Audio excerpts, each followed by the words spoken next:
My roommates threw away my stuff because I refused to cook for them for free. Throw away your roommates. Yeah, and then make yourself a delicious dinner. I debated telling this last story after the whole saga with my mother-in-law and ex-wife. Would love to see that. But I mentioned it before so many times that I may as well tell it. But it'll probably be my last post here. This the final in this random OP saga. I know it seems like I've dealt with a lot of terrible people in my life. I just suppose I am a magnet for it. My terrible mother, my mother, terrible ex-wife, and my terrible mother-in-law passed away before becoming my ex-mother-in-law. Bad coworker that gave out my phone number to my mother, and lastly, some bad roommates from my college days. But beyond that, I haven't really dealt with much of anyone else of note. I've got good friends, a good job, and I'm physically active. Ooh, in what way? In the sick way. Spicy sleep way. Wow, Riley. Cancel him. But there were a few times I was just drawing in narcissist, hopefully no more. Back in college, I had to deal with 3 bad roommates for 6 months. It was community college, so no dorm, just a rundown apartment that looked right out of the 80s. By the way, this came right from my keys were stolen from the r/OK Storytime subreddit, which, by the way, I think, Riley, this is your favorite author. What? I think this is the person who made the story of the mom that stole the keys, the antique key collection. No! Yeah, I think this is the same OP. Who did this? I think this is the same OP. Who found this story? So I was balancing school, part-time work, and so didn't have a lot of money. We might get a lot of pontification, though. We're going to see. Funny thing is, I was literally the only one who knew anything about cooking, much less did dishes. I wasn't one of those hardcore couponers, and there was really only 2 good stores in walking/biking distance. One, a typical supermarket, the other, a small discount food store.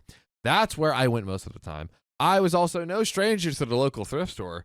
My roommates mostly ate junk food or whatever else they could grab that was already made, so for obvious reasons, I couldn't keep leftovers. We also had fights about them not doing their share of cleaning, but that also was resolved later as well.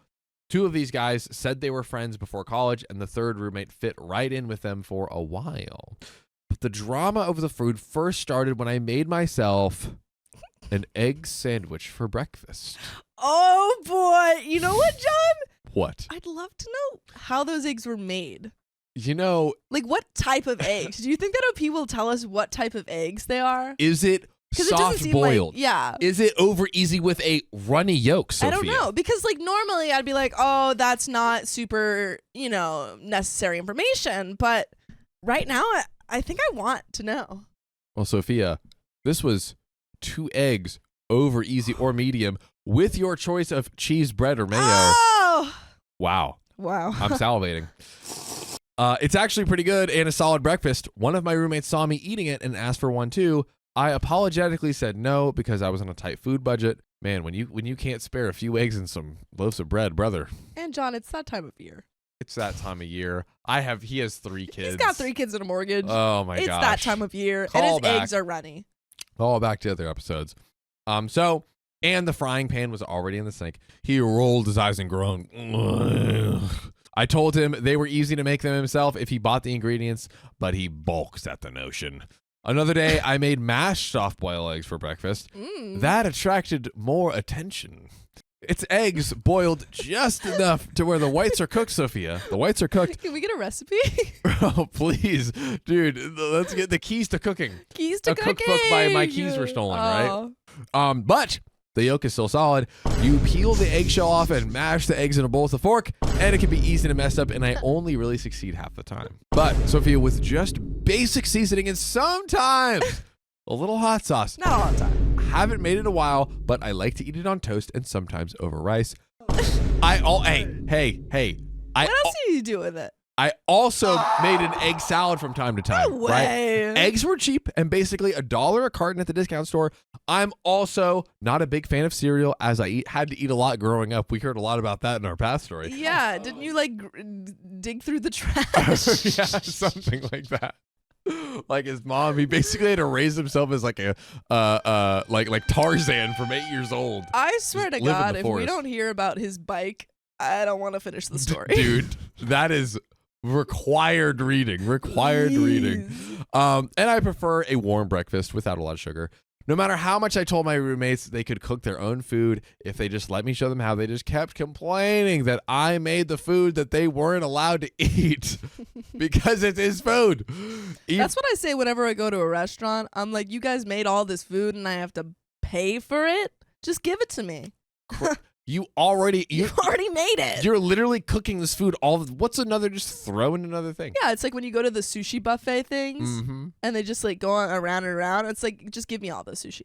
Compared to these guys, I was the only broke person there. They all had the latest gaming consoles and new laptops. One of them even had a car. Whoa. I had an old Nintendo 64, a CRT TV that were pity gifts from friends from prior years, a GameCube I splurged on, and a used laptop I got secondhand. My roommates were near constantly gaming, watching YouTube, and being general couch potatoes when not in class. I think they thought I'd be a pushover at first, but I'm the kind of guy that seems chill till you push me one step too far, and oh, don't we know that. And they did this by stealing my game systems and my food. No! Whoa. I'm okay with you stealing the game system, but I draw the line at the eggs. They're $1 a carton. Those eggs are expensive. Oh my God. So here's what happened. One evening, I made something good for my dinner. Don't remember specifically what it was, but it might have been tilapia fillets. I ate those a lot. Even made them into little spicy fish burgers. Ooh. Did you know that they feed tilapia chicken? That's crazy. I didn't know that. Yeah. Big facts. My roommates all ganged up on me over how their dinners always sucked unless they ate out. Microwave food all around for them on many nights, and they wanted me to finally make something nice for everybody. The house to me. Right? Oh, true. That's so true. Also, OP should just say, yeah, I'm going to be second. Why don't you guys make one for all of us first? Yeah. And then I'll be second. Done. And then we'll take turns. They'll shut up forever. I told my roommates that if they each kicked in $5, I'd make us all a nice spaghetti dinner the next day. They agreed. My biggest mistake was not collecting the money from them in advance. You freaking fool. Dude, they're about to steal $15. And I'm gonna be like, well, you know, spaghetti is about 99 cents. Talk about it. Spaghetti sauce? Yep. That's about $4. Try $6.99. Sophia. If you're making that from scratch, that's about maybe $5. Oh God, we're just so many things. So many rabbit holes. That's a total of $6, John. Oh, and man. if you get roused, it's going to be $10 for a criminal offense. And if I get the ground beef and onions. Also, I just want everyone to know who maybe hasn't seen the Keys store. Yeah. We're not being unjustly mean to this man. Yeah. He deserves it. He's painfully detailed. Painfully. Yeah. Like, whenever I went to school, it was like how to write a story, talking about a baseball game. You don't talk about what everyone in these stands are wearing. You talk about what happens in the baseball game. That's such a good analogy. Yeah, I love that. If you want to find it, search My Keys Are Stolen on our YouTube channel. I think it'll show up. No, save yourself some time and watch any other story. Yeah, true. So I went out. I got some ground beef, a jar of sauce, a loaf of garlic bread, the noodles, and some canned green beans for a side. I whipped up a great dinner, but when I wanted the money from each of them, they laughed, and refused. They played what they did off as a joke. When I didn't accept that, we were just kidding, bro, it's a prank. When I didn't accept that answer, they told me that they were sick of me flaunting my cooking around them and never freaking sharing it. It smells so good. If you smell it! Smells so good. Stop it. You're taunting us on purpose. I gave them the finger, and I told them I'd never cook for them again, and I stuck to that. They tried several more times. I always refused. They even offered to pay me again, but still refused to pay me for the first time. So put it on my tab. Put it on my tab. So I'm sure they would have just pulled the same stunt again. Money or no money, I had my pride. Don't stand down, OP. Don't stand down. And I meant it when I said I would never cook for them again. They started acting like kids whose parents wouldn't feed them around me. And were pretty angry when I called them out on it. You can either pay me money or call me daddy, and I'll cook for you. Because they're their kids. Say, daddy, give me some food. Give me them nom-noms. What do you think about that, Sophia? What do you think? I don't know. I know there's definitely one roommate that definitely would call me that to get some food. And we all know who that is. Yeah, we do. We all know. Now, I didn't know what kind of homes these guys came from, but they certainly weren't used to not getting their way. They weren't raised in a box in the ground like me. They didn't dig out of the trash for their meals. I ratatouille'd God. my way up to this kitchen. Dude, we got to find this guy and have him on the show. Yeah. We really got to have him as a guest. But anyways, one day I came home from work and found all my food missing from the fridge and cupboards, and none of my roommates were home. I was furious and couldn't even confront them about it. So I just tried to go play video games to unwind, but my consoles were missing. He's like, wait a minute, the couch was missing. Wait a minute, they moved out. Wait a minute, the apartment is demolished. I'm standing in the field. Time to dig. But thank you, Riley. But when my consoles were missing, I lost my mind. He was like, they stole my food, so I went to play video games. But I couldn't even do that. I couldn't even do that. What's the deal with my roommates? Anyways, In truth, if it wasn't this guy telling this story, I'd be like, that sucks, man. right? But Yeah, it's this guy 100%. telling this Yeah, story. yeah. We're like, no. I went to see an acquainted neighbor living in one of the apartments down the hall and asked advice from him because he was the one who sold me the GameCube. He had an evil idea and said he'd use his digital camera to record my roommates when I confronted them if I wanted to, but only if I paid him $20. What? Bros, dude, what's going on? He's like, everyone's Scamming this everyone's guy. scamming OP. It's Oh my God. gullible. Yeah, Right? I think it's your fault. OP. You know, this is his problem. He does things and thinks after it and then overthinks it and then writes it down on Reddit. Yeah. So next sentence proves your point exactly. I didn't really have a choice but to agree. Brother, you had every choice on planet Earth. Anyways.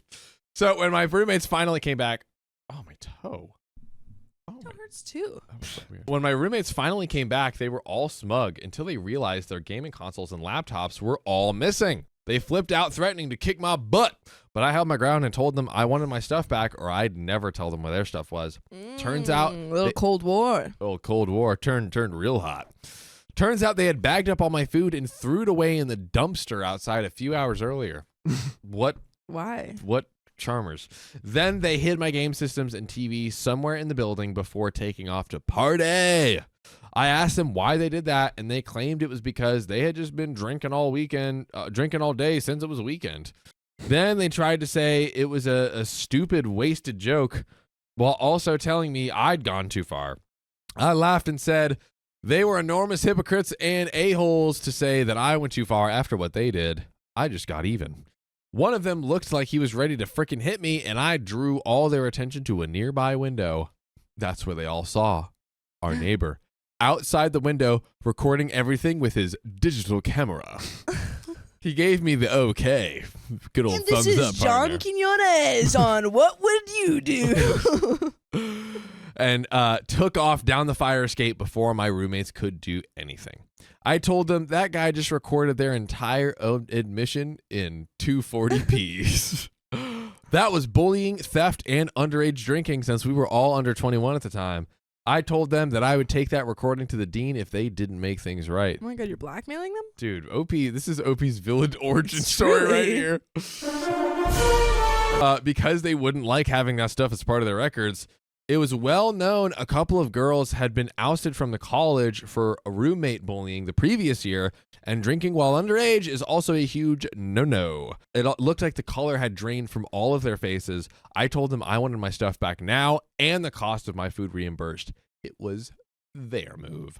I have to say, as much as we clown on OP, I do like this Brilliant. chess move. It's Brilliant. Kind of fun. What are they gonna do? Yeah, and it's just like so infuriatingly annoying to have them like constantly make me food, make me food. Yeah. And they throw away your food and And steal your gaming console, which Dude. is a step too far. it's just the food to me is already so crazy. Oh yeah. Like it's For realsies, guys. Talk to me, I would realsies. I would be really upset about that food being gone. What'd you 'Cause do? That's expensive. what would you do? What would you do? I want Um, action. Give me some action. What would I do if someone Yeah, threw I out went all my into your fridge and food? threw away all your toe food. Oh, and I said- would come to your room and I would say, Riley, why did you do that? And I It's would just kinda- a I'd probably joke. be crying. It's just a joke, and I threw away all your sweet potatoes and sauces too. I'd probably be crying, and then you would probably immediately be like, I'm so sorry. Because I'm drunk at this point you're and drunk. have no feelings. What happened? Why are you drunk? You started drinking, Riley? In this scenario. Is something Total change of character. Well, now that you're drunk, I'm like, Riley, what's going on? You're a totally different person. Yeah. Like, let's talk. And then I take you to rehab. Wow. You That- dragged me by my feet to rehab. Mm-hmm. That was. This is my first time I drank, though. It's my first time. Give me a break. I swear it usually doesn't end like this. Oh, man. Anyways, so they all took off outside as fast as they could. They came back with my game system and games in a garbage bag and even retrieved my food from the dumpster and expected me to just take it. What did you just do? I dropped it. It's okay. It's really far away. Lip balm? No, I'm going to get it for you. Oh, thank you. Sanita Thomas's Down the Fire Escape is hilarious. Caitlin on comment says, what the F is happening in this guy's head? Eliana Bain says, he did use an inordinate amount of words to tell this story, though. This is the guy in your discussion post that's like, I totally agree with your point. That's an excellent point, and I agree with it. But I have to add 14 bullets as Yeah. to why. Yeah. But why? Yeah. But What's the why? What's the what?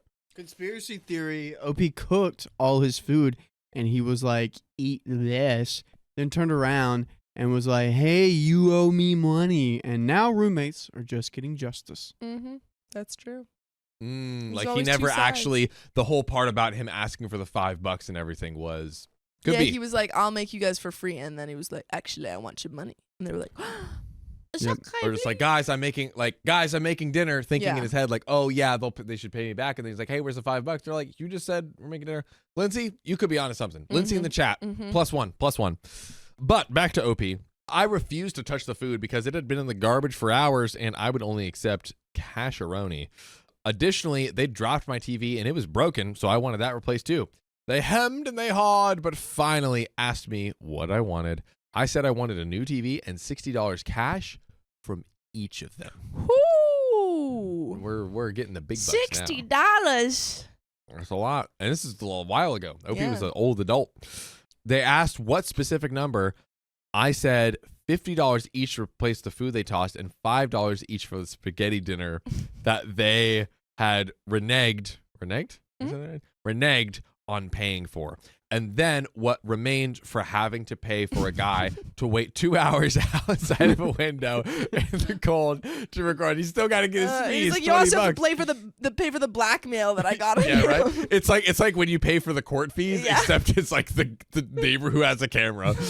Oh my God. They all got their wallets out and begrudgingly gave me the money. Whoa. They had all previously bragged about how their parents and scholarships were footing their bills, so they easily had the cash. After getting paid, I told them where to find their stuff I'd hidden, and they stopped bothering me. One of them had a small flat screen TV in his stuff and just gave it to me to replace the one that they broke. Nice. And then we called things even. But after that, they avoided speaking to me if at all possible, though eventually they all started to get on each other's nerves since I'd ruined their fun.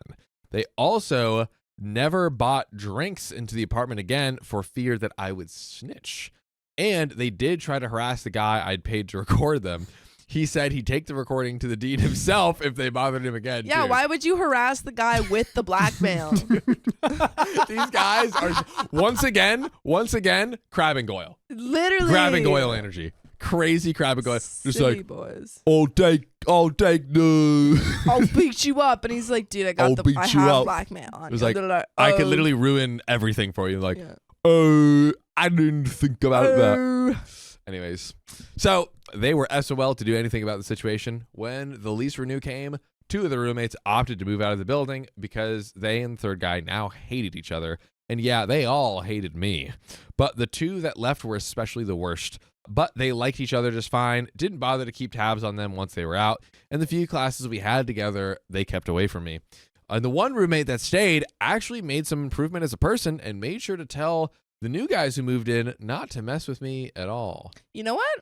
Actually, we'll do the thing and then I'll say what I know. Love triangle. Or love. I see love. Whoa. Love. You know what I always love, though?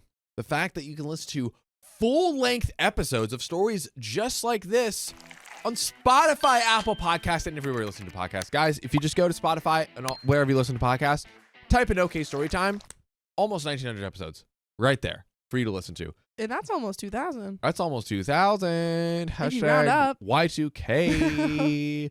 And that stands for YouTube 2K. Ooh. But Sophia, please complete your incompleted thought. Yes. You know what?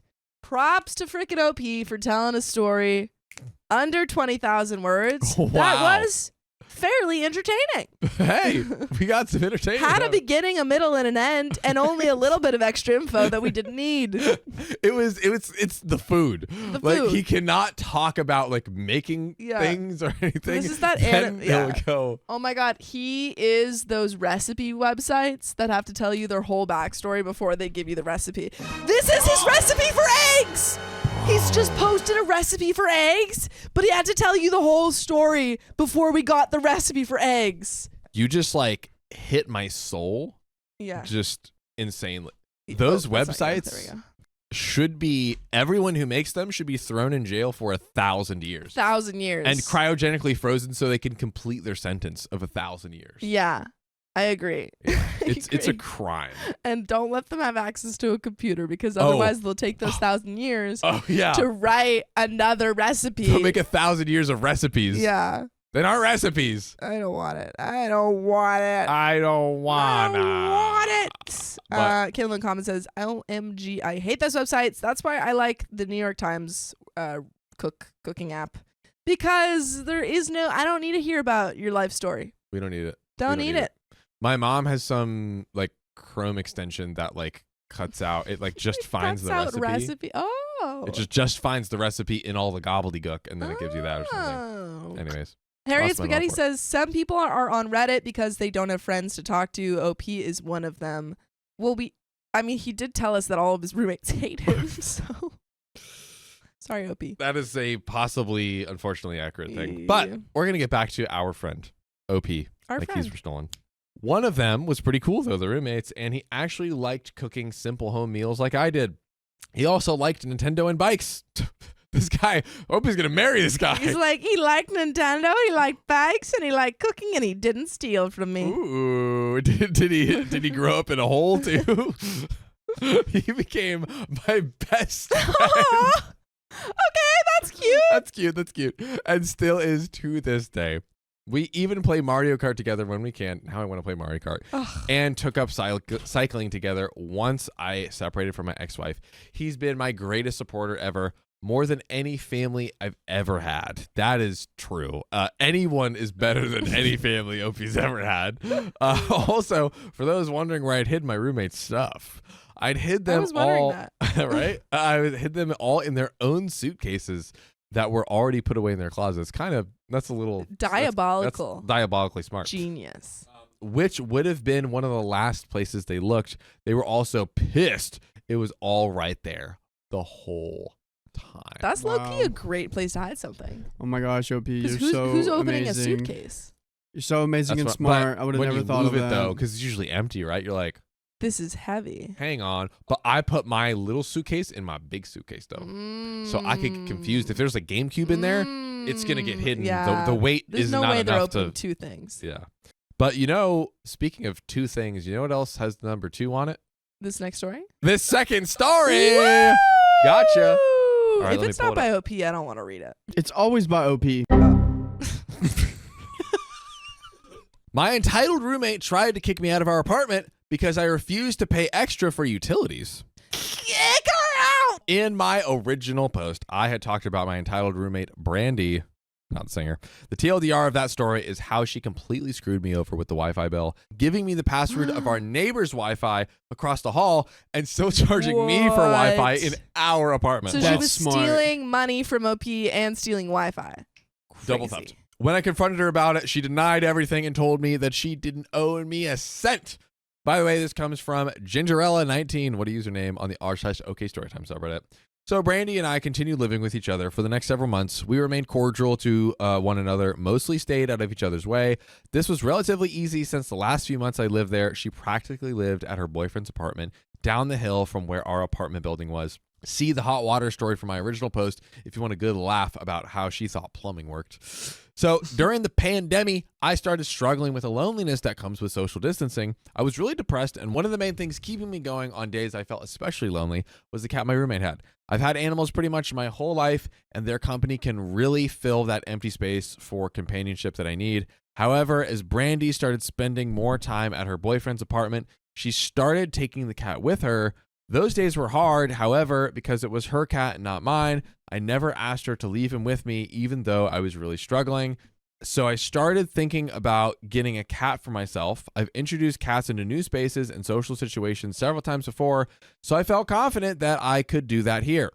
I thought it over for a while because I didn't want to get a new cat only to start going back to work and leave it alone 90% of the time. I also wanted to make sure I was ready for the lifelong commitment that comes with having a pet. So anyways, I decided to get a cat. I approached Brandy to talk it over with her. At first, she seemed open to the prospect, but then suddenly she wasn't. She told me no, as if I were a child asking a parent for something. I was so frustrated because I owned the apartment just as much as she did and had always been more than considerate with her. And she's had the cat. She's at the cat. I mean, of course, it is kind of tricky introducing a new cat from what I've heard. This is true. This is true. So it's like not, you can't just like, you gotta like, you know. Yeah. It's definitely it would be like a slow process, but it's like, yo, you got a cat and now I can't have a cat. Yeah. It's unjust. It's not right. It's just not right. Tell him. So I approached her to discuss it one more time, and she started telling me she didn't want another animal in her apartment because her cat already lived there. Here's the reason she gave. 1, cats can't share litter boxes, so if that's going to be an issue, anyone who owns cats knows that they can and do all of the time. 2, well, it's going to scratch up my couch and rug. Her own cat already did that frequently, and she had to put protective covers on the couch for that reason. I explained that I'd be happy to meet her halfway. I'll pay for a better quality couch covers than the one she already had and replace the rug with a different one if she was concerned about it. 3, finally, her Hail Mary attempt was well, the day you bring another cat into this apartment, I'm going to put my couch in storage, and you'll have to sit on something else there if you want to sit in the living room. I calmly explained that I didn't move in with her for the couch. I calmly explained that I didn't move in with her for the couch. I moved in for a place to live. I told her that I'd be coming up with an alternative solution for the couch. However, at this point, I was not asking her. I was telling her. OP means freaking business. She was not happy with this and accused me of holding back on telling her I was getting a cat until after we renewed the lease. I explained that I had not decided to get a cat until my job announced that we would all be working from home for at least another 6 months, which was several weeks after we had signed the lease. We have the timeline. Yeah. I also told her that even though I wanted to adopt an older cat for a bonded pair, I felt like it would be easier to just get one kitten because kittens are usually easier to introduce into new environments and new cats. And I was trying my best to compromise with her. She finally gave in and accepted that I was going to get a cat. Surprise, surprise, she did not remove the couch despite her threats. When I finally found a kitten to take home, I let Brandy know when I'd be taking her home so she would know. Also, I feel like it's low-key so hard to stay mad at the roommate when there's just like adorable little kitten. You're like, I don't want a cat in here. It's really cute. Freak, I kind of want some Really kitty cute. cuddles. Some little kitty cuddles, you know? I would love to get a dog. Dog would be phenomenal. Would Yeah. just be amazing. We shall see. I gave her the plan I was following from an online pet journal so she would know how this was going to go. The day arrived and I brought my new kitten home. I brought the kitten into my room, which was ready with toys, food, and a new scratching pad. I left her in there to curiously explore it with my boyfriend supervising. Brandy asked when her cat and mine were going to meet. I reiterated that they weren't meeting that day because my kitten needed a few days to acclimate to the room and recognize it as her safe space. My roommate practically blew a fuse and started yelling at me that I had wasted her time and that I should have explained that. I reminded her that I did explain in my text messages and that I had sent her the plan that I was going to follow so she could see it for herself. She said, I'm not going to read all of that text. That's like a novel. It's like Wikipedia. It's like a almanac. Like it's like too much. That's like Bram Stoker's Dracula. Inspiration to Nosferatu. Oh my gosh. I'm going to find something to throw at you if you mention Editors- that vampire editors- one more time. Every time she mentions the movie Nosferatu, just cut out the audio. Just cut out the audio. Yep. pixelate her mouth for the rest of the episode. Yep, every time. Every single time, editor. Don't let her get away with it. I will watch the episode. Anyways, I told her it was her own fault for not reading it and that I had done everything I could to prepare her. We also had a few in-person conversations about it, but apparently she didn't remember any of those either. She then started yelling at me about how I was a terrible roommate and how all I did was lock myself in my room with my boyfriend all the time. And now I'm just going to do that with the kitten too. She then started complaining about other things I was doing that upset her. She accused me of never cleaning around the apartment. I cleaned my own bathroom, bedroom, and cleaned up after myself in the kitchen. I reminded her that I offered to work on some sort of cleaning schedule with her when I first moved in. However, she had told me that she had a certain way she liked things and that she would just do it all herself. I continually checked in with her while I lived there, but she kept saying not to worry about it. Now, all of a sudden, it was an issue. She then grabbed our full bin of recyclables, picking out things that were mine, and started throwing them on the floor, telling me I never emptied the recyclables. I did.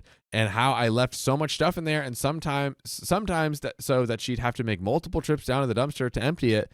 I am likely in the wrong for this next comment, but here it goes. Let's judge. We listen, but we do judge. We judge big time. We do both. Got him.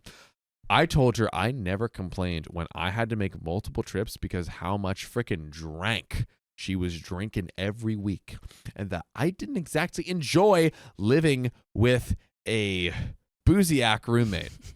Deduce that as you will. She drinks a lot. She often fills the recycling bin by the end of the week with all of her own bottles of beer and wine. Dang, man. That did it. That was it. She screamed, "I want you out of my apartment!" I reminded her I lived here too and that you couldn't just kick me out.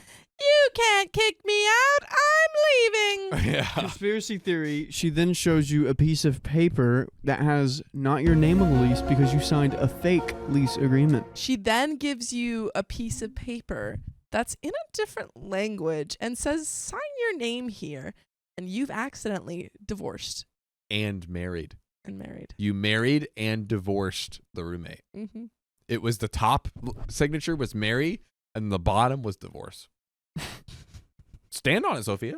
Thank you. Stand on that. I told her she treated me like a house guest, not a roommate.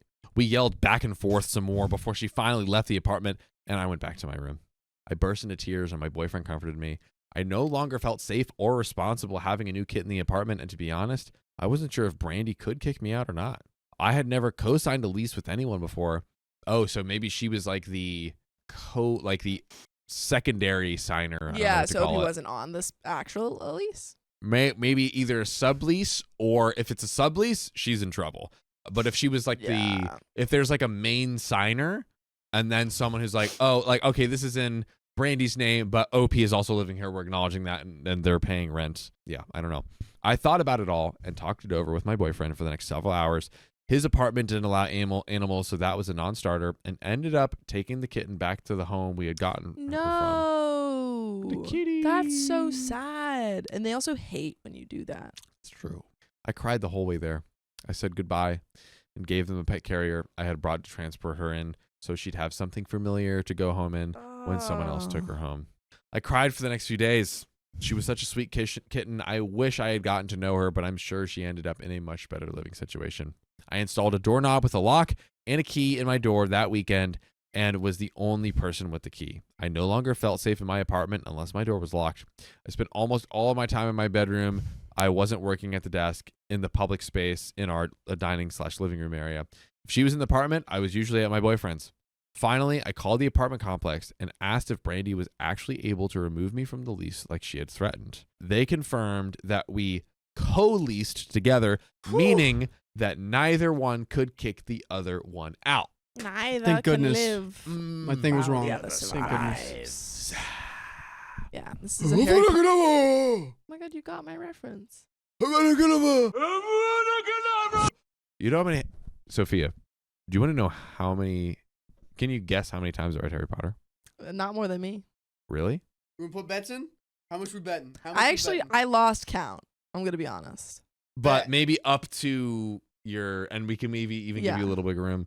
Now I'm afraid Yeah. Bet. and I Bet. think Sophia's read more than me. Bet. I'm gonna bet in Sophia's favor. So we're Okay. both betting in Okay. Sophia's favor. But there's no money lost. Bet on yourself. I'll bet $1.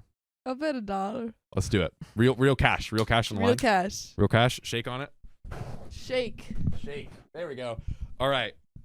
Again, I lost count after a but certain amount. We're taking your like. Well, then say your certain amount, Sophia, because say my John certain knows his. Exactly. I know mine. I don't know mine Say after it. a certain amount. Just say I it. lost you- count after But around. you have a number in mind that you can Yes. use. All Yeah. right, how many? Go. 7. Sophia, go. Go, Sophia. I think I read Harry Potter too much. Say it. I lost count after 20.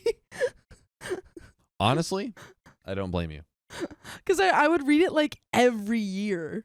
It's so Like good. sometimes twice a year. I started. Actually, you know what? It might be 8 because I think I did start rereading it during COVID. Yeah. I think I did. Probably, I want to say 20, but it's probably somewhere in the 15 to 20 because I read it every year since my dad started reading it to me. And then I started listening to the audiobooks every year. So It slaps every time. Every time it's Like good. it just goes every Yeah. time. And by the way, ladies and gentlemen, I am, as we speak, sending Sophia Donner $1. Yeah. No, I'm gonna lowball myself and say it was probably 15 because which still beats you, but I don't want to lie or anything because I'm not quite sure. But you know what? That's way more than my measly Yeah. 7 to 8. It's true. you But know? no, that's still pretty good though because it's whole series. Yeah, Whole series. whole series is pretty good. It wasn't a joke. And that was like also back to back, Yeah. mind you. If this was like, I would just end it and just, Same. No, Read it exactly again. what I would do. anyways. So Opie says, so at least I have a place to live. She started being more cold and passive aggressive. Her next thing was demanding I pay her my half of the security deposit. When I moved in, I immediately asked what half was, and she said, I'm probably not getting the security deposit back for this place, so don't worry about it. Now she was insisting. I told her I would only give it to our apartment complex because I didn't trust her not to keep the money out of spite. So smart. Especially considering how she handled the issue with the Wi-Fi. Yeah, it's like, hey, I'll give them half and then they'll Yeah. send you back half. Yeah, Let's no, do she that. definitely would have pocketed your money if you just Mhm. gave it to her. She kept insisting I pay her, and I held my ground, and eventually she gave up. I wasn't destructive when I lived there. If anything, her cat was more likely to destroy something. He'd frequently eaten any food I left unsupervised for less than 10 minutes. Once he took the thick plastic cover off of a rotisserie chicken that was supposed to last me a week because he wanted it. Torn lampshades, and even had torn down a canopy I had installed over my bed twice. She never reimbursed me for any of the damage he did to my property, saying, I told you I was getting a cat when you moved in. It's your responsibility because you knew this might happen. But OP also loves him, it seems. The cat, yes. Yeah. Opie does live to kitty. Love to kitty. So what you gonna Loves do? the kitty, but the kitty's a menace. So Opie says, yeah, she was a real peach. Finally, I found out that since I was only a co-lessee, I could leave whenever without being penalized for it financially from the apartment complex. Oh. Whoa, Opie's got the best of both worlds. Yeah. You can't get kicked out and also don't have to I can necessarily pay. See ya, Nara. Mhm. So my boyfriend asked if I would get an apartment with him, and I agreed. We started looking for places and eventually found somewhere with a decent space for the two of us. And a kitty? Can you get a kitty? Maybe. The first apartment we wanted wasn't ready until the second week of the following month, though. So we went with a better option that compromised for everyone. There was another unit that was available the third week of the month we were in, meaning I would be leaving earlier than expected. However, it would be easier for Brandy, who was already planning on moving her boyfriend in that same week. Dude, everybody wins. Let's freaking go. I decided not to ask for reimbursement of my fourth week of rent because I figured that would be petty. Despite everything that happened, I just wanted to leave as peacefully as possible and put the whole thing behind me. We got approved for the apartment and began making plans to move. Love it. Love it. However, do you think that was easy? A little too easy, honestly. Do you think that was super simple? That was too easy. and Yeah. everyone Something thought it happened. was great. I think something got in the way. You went away with 0 blood spilt. Yeah, no. No. Of course not. No. Brandy was a menace to live with. The last month I lived there was during a heat wave, and the air conditioning worked well in the rest of the apartment, but not my room. Oh my god, that sucks. Maintenance came over multiple times and kept telling me it was fine, but I really couldn't cool down my room, even though I kept Couldn't cool down my room without keeping the AC on high. She definitely blocked something. She would like put a blocker in. They Yeah. would take it out. Maintenance is like, oh, this looks good. Plop it back in. This was absolutely my fault, and I ran up the gas bill very high in the last month, like 2 times what we normally spent. Brandy sent me a text with the bill and was furious. I apologized and took full responsibility. However, she said that because she had spent most of the past month at her boyfriend's apartment, I should pay the full bill. I lost it.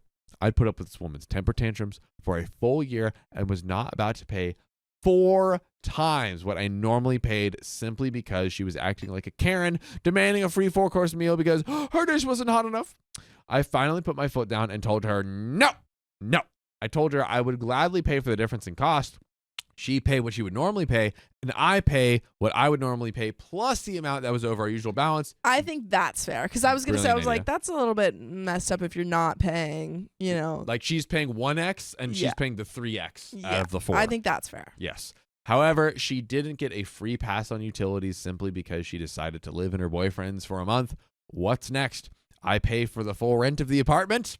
She told me I was being unreasonable and that the day I moved out, she would send me one final itemized payment request on Venmo for the full amount of the gas bill, plus all of the other utilities and the cost of rent. Dang.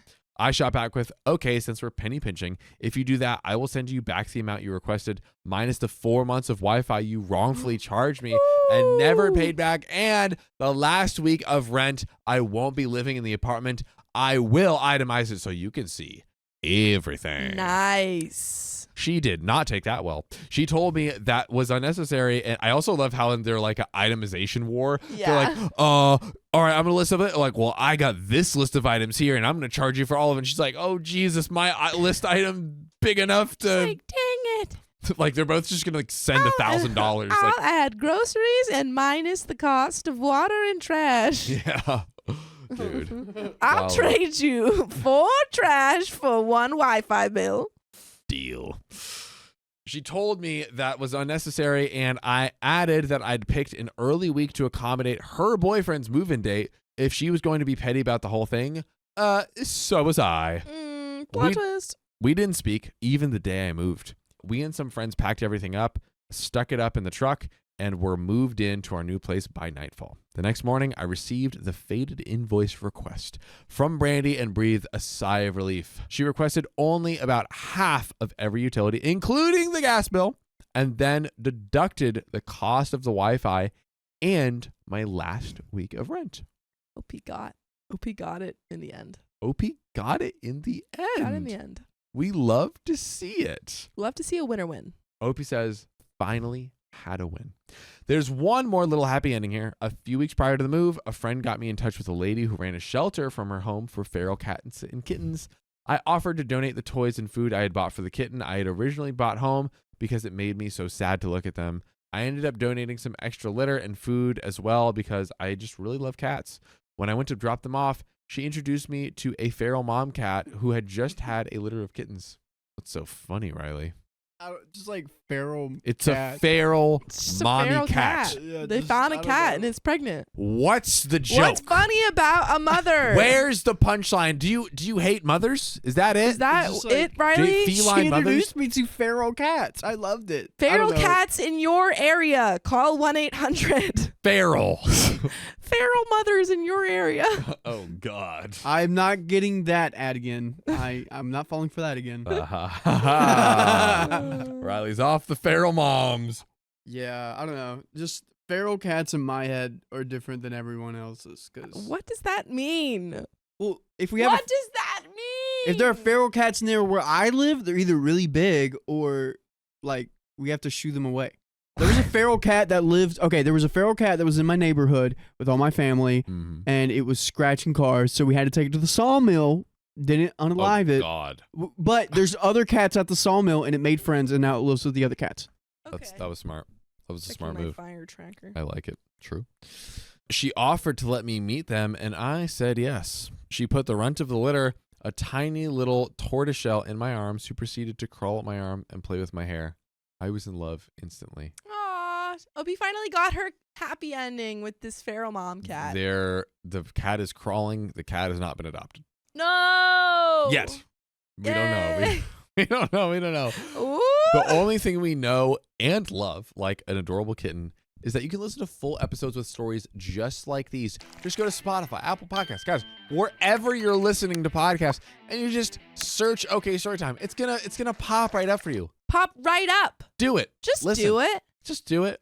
But 2 months later, my boyfriend and I brought the tortoiseshell kitten and her brother, who has been on and off my lap while I type this out, to their forever home with us at our new apartment. Ah! In- Yes! But then they fell deathly ill. No, just kidding. Just kidding. Just kidding. They're safe and happy. It's all good. All right. Don't play with my emotions like that. Oh, I Don't already ever do did. John. Don't ever do it again. Don't ever do that. So we've been spoiling them with nonstop love and affection ever since. My boyfriend and I are so happy together in our new home. He kind of saved me by suggesting we move in together, and I could not be more grateful. I love him, our cats, and my life so much now. It was honestly kind of emotional writing this whole thing out. It was sort of a traumatic experience, but I'm so happy where my life is right now. Now, I haven't spoken to Brandy since I moved out, and honestly, I don't care to. I hope for her sake she's well and that she grew that F up, because dear God Almighty, she needs to grow up. God diddly dang. And there you have it. There you freaking have it. Sometimes you just need to put the foot down and itemize that bill. Just put the foot down. Put the foot down, Put the itemize that foot bill, down. and get the cat. And get the cat. Harriet Spaghetti says, Sophia threatening people is adorable, like a small child threatening people. I agree with that statement. What? It is adorable. I'm terrified. I'm so terrifying. We're gonna show up at your bed tonight with a Yeah. saw, with a machete. I'm going to give you an Indian burn. And it's going to hurt. And Get her real bad. I don't know. What do kids do? You know, I'm going to push you off the swing set. No. That would actually hurt. No, they just snipe each other on Fortnite. Oh, jeez. I'm gonna snipe you on Fortnite. These kids these I'm gonna days. hit you with a Nerf gun. I'm Riley gonna taught me how skibidi to. goon you. Riley taught me how to use the machine Nerf gun. Yeah, because The some machine. random person, well, they weren't random, but some person knocked at our door at 11:30 at night, and I was like, Sophia, grab that. I'm going to check the door. You know what this girl does? She's just like, what do I do with this? I'm like, no, aim it at the door in case something happens. Wanted me to shoot a random person with a Nerf bullet. Imagine it was like one of our like elderly neighbors that's just like Yeah. checking in on us. Sh- Like, okay. hey, Shanice, how you doing with the fire? Ah! Grandma!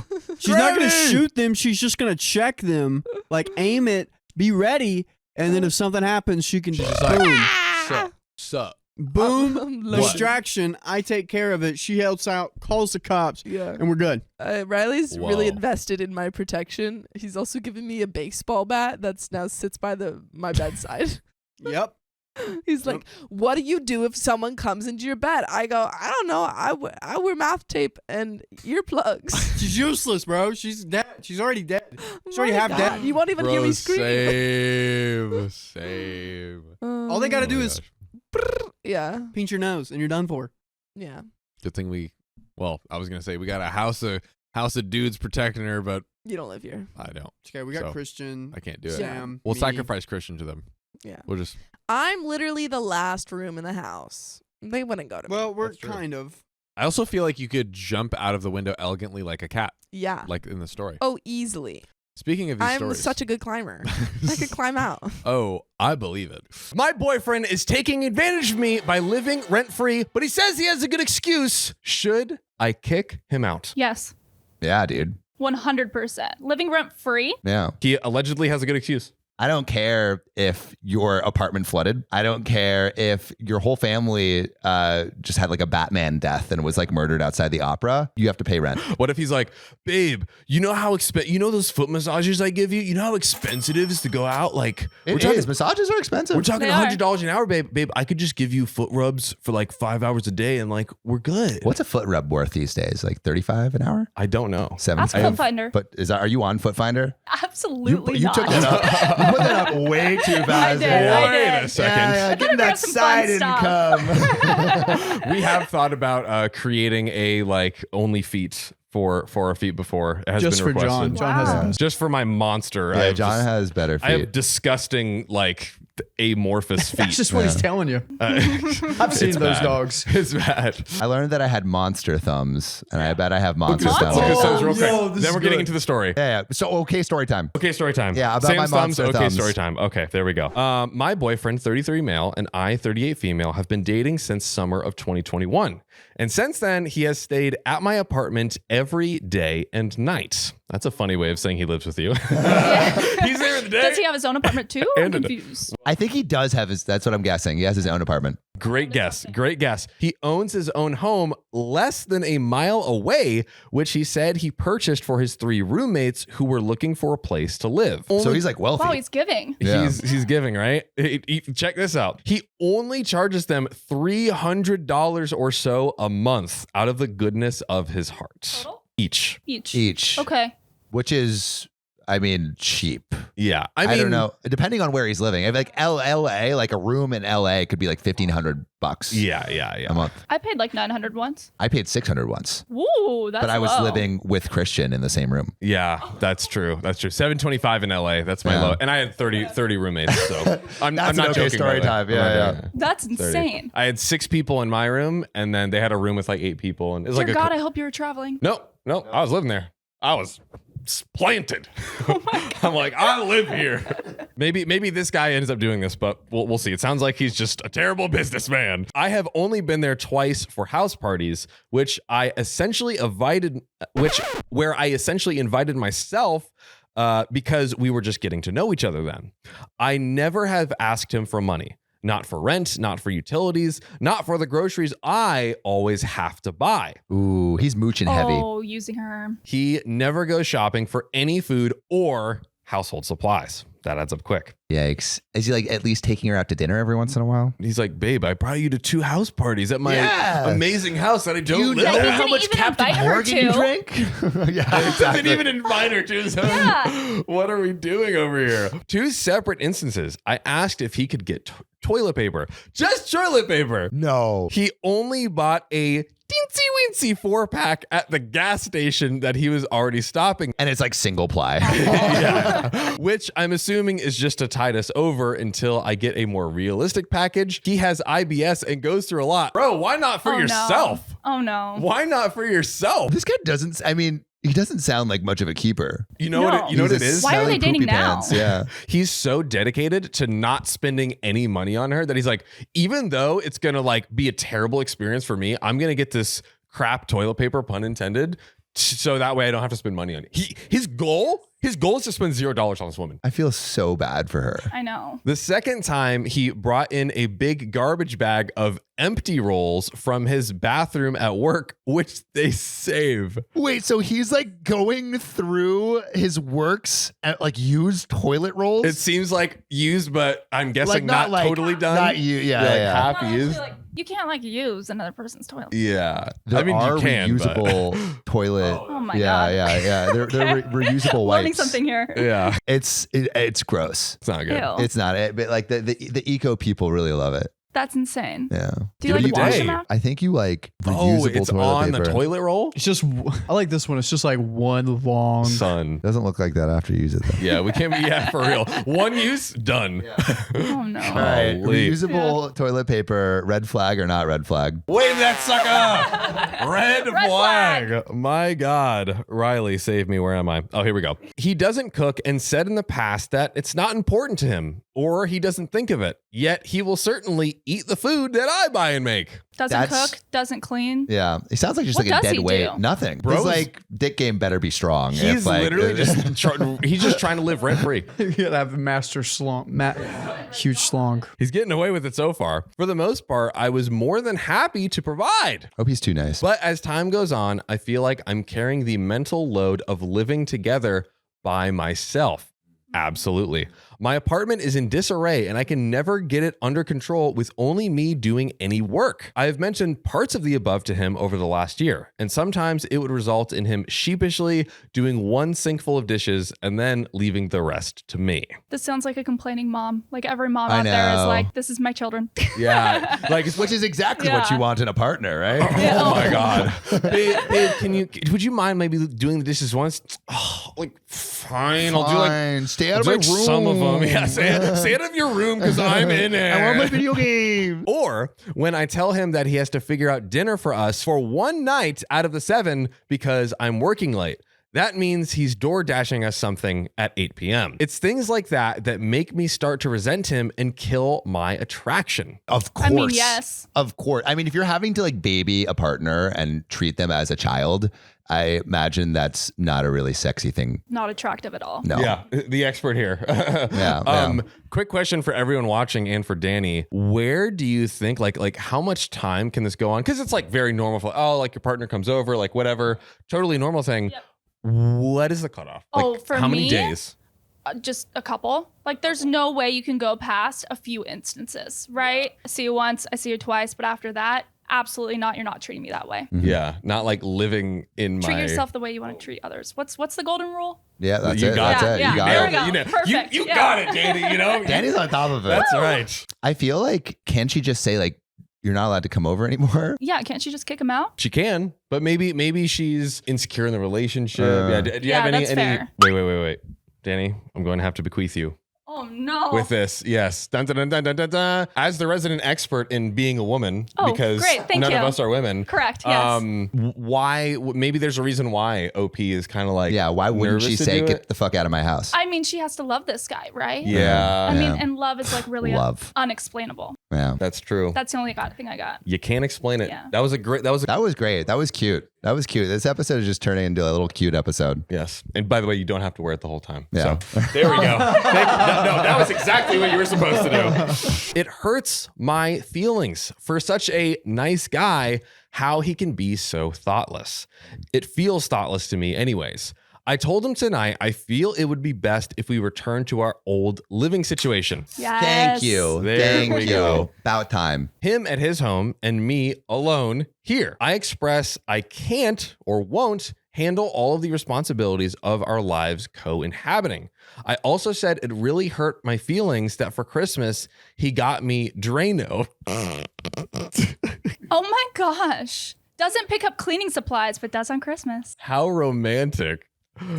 Wow. But like he's the one that's like, babe, your drains are kind of clogged, babe. Like, could you Merry Christmas, get to work. Wait, so he bought a house. Yeah. He is a home owner. And the best he can do for Christmas is Drano? Sam, he's only getting $300 a month. How could he possibly afford? How could he afford it? He's so destitute. It's not like he could do something like charge slightly more Yeah. or work and get some other income. Yeah, and where's his job? What is his job? Where is he living working? at her house And just destroying That's it. his job. Causing a ruckus. Which he waited to give me on Christmas. Meanwhile, the sink had been backing up for a month. So he's like, I really want to save this one, babe. I got something special. You're really going to love it. Not You're in going to November. need it. Yeah. I bought this on Black Friday, so I wouldn't spend too much money on you. Now I got to make you wait. Good God, man. I mean, to be fair, like it is a gift that will be used. And sometimes Oh, jeez. Get ready for this. Ready for this. You thought he was a one-trick pony. He also got her a set of ladles. yeah. Ladles? Ladles, like for soup. Yeah. Oh my gosh. Start cooking. yeah. Once Clean the you gotta sink. get Awful. clean the sink, Awful. I want soup. Oh my God. I love how Riley just pulled up a Dude, picture of he a just ladle. So pulled up a bad. picture of a ladle. Oh my God, this is terrible. He didn't say anything. He just sat there and stared at me. Does he say like Merry Christmas or? Yeah. He's like, you're welcome. Like, I got you a ladle. I got you Drano. Like, What did she get him? free living for a year. That's what the frick she got him. I asked if he had anything to say, any feelings about it. He said he didn't know what to say. There are far too many women in the same situation. I'm finding this as I'm reading Reddit. We've read awful. many a story about ungrateful partners. Are all men truly one-track minded? Yes. Do they only think of themselves? Why don't men just take the initiative to help their partners without having to be given lists or told what to do or nagged about it? We have some relevant comments from some relevant commenters, but I'm sensing a juicy breakdown discussion that is about to unfold. At a certain point, someone just shows you that they don't care about you, right? Yeah. Like it just seems like he's consistently shown that. I don't know how you stick around for that long. This guy, like, he sucks. has to have something. There's There has to be There's something. something there. There's something there, but there's not enough. There's not enough for sure. Also, something we've seen like a million times on the show is people just get these like rose tinted glasses, and it just takes so much to break through. There's a reality distortion, as Danny said. Love, It's true. What are you gonna do? love is blinding. Love is blinding. I think it's also love is blind, but I'm going to great show. change it. Love is blinding. Love There we go. blinds you. Yes. Yes, I It's agree. true. It does. I concur. I feel like she's not looking at the blind spots, and she needs to get maybe out of this relationship, or at least like temporary break, or at the very least from him. Please, Like, get get away from this Kick guy. him out. Yeah. Like I was this. gonna say, can't stay at her own house. No, not at all. Oh, I'm a victim. Yeah. Send him an eviction notice.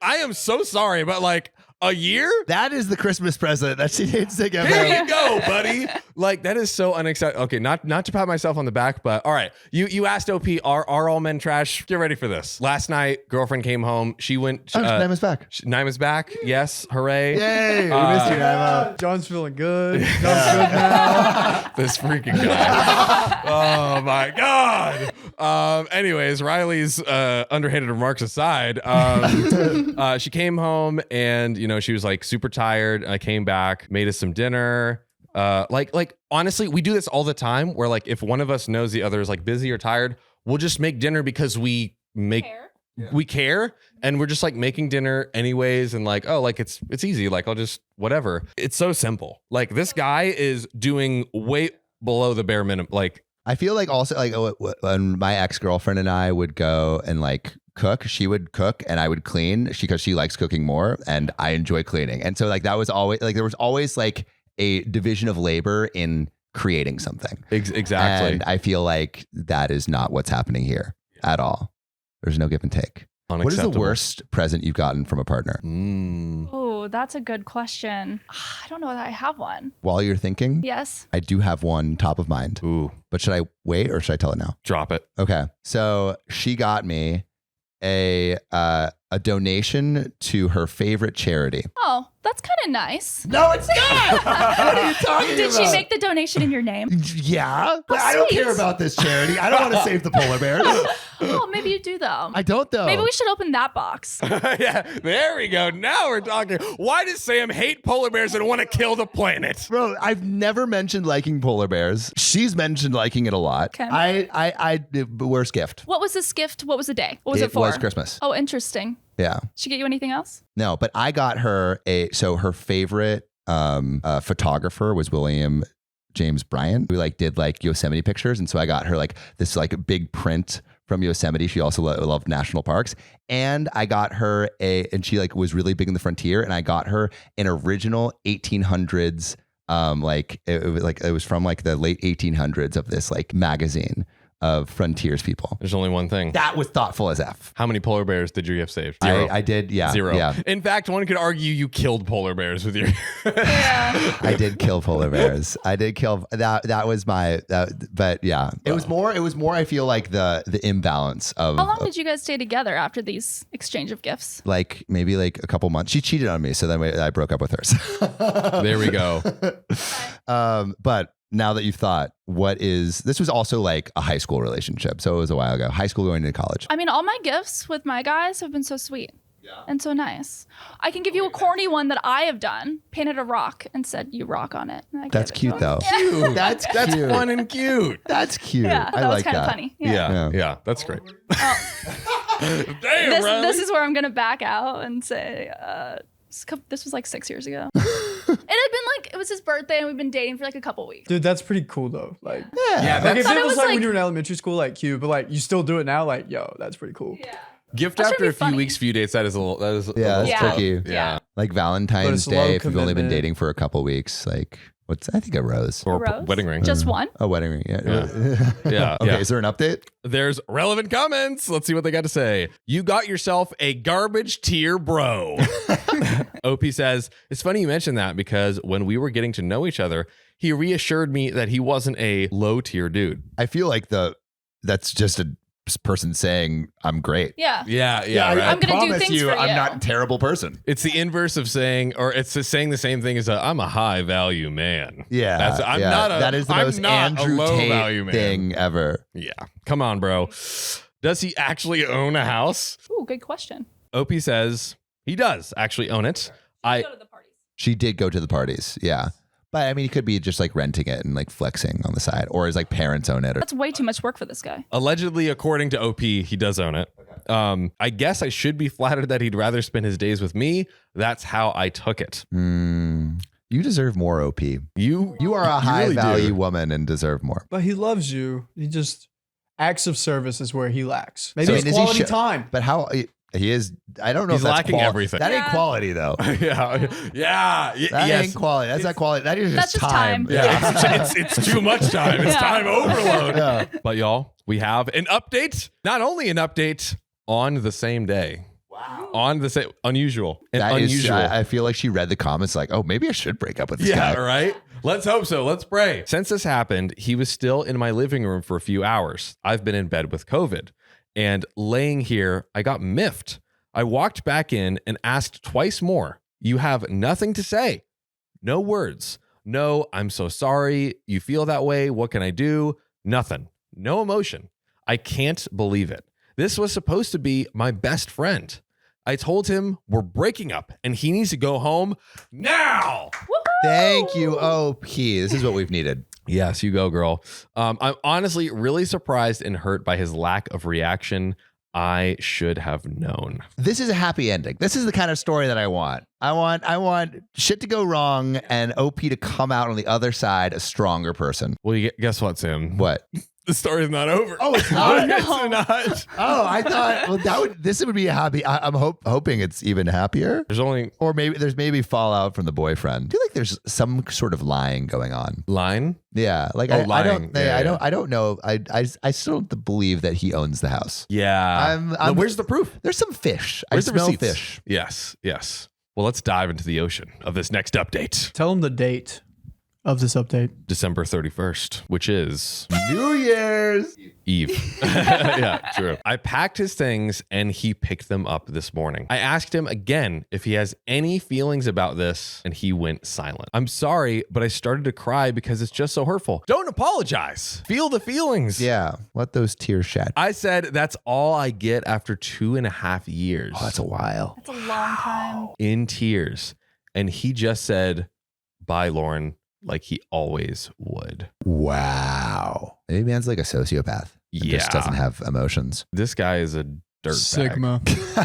Or an alpha. Damn it, Riley.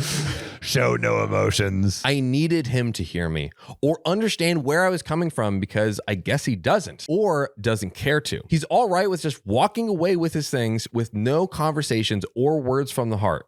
This is the most painful thing out of all of this. Yeah. His talks of getting a house, getting married, I guess getting a house with Opie. Getting another house. Imagine he's like, yeah, I'm going to get another house so Yeah, I and can. I'm gonna have my roommates move into that one too. Yeah. This will be the party house empty for when we get We ready need for when we two need it. party houses, one for morning, one for night. That's why I got to sleep in your room, babe. Why bother if you're just going to throw all of this away, throw the towel in with me supporting us and it being overwhelming for me? He's shown he hasn't cared for a long time though. Like this is like if we've been looking at red flags this whole story. Oh, yeah. So This like man this is is a walking just red flag. the thing is though, he is consistent. He's nothing but Bro consistent. doesn't switch up. Bro, That's bad consistency. He's not unfazed. He lets you know who he is. Yeah. For those of you who asked why I kept this going for so long, All of us. we met when my father passed away and grew close together.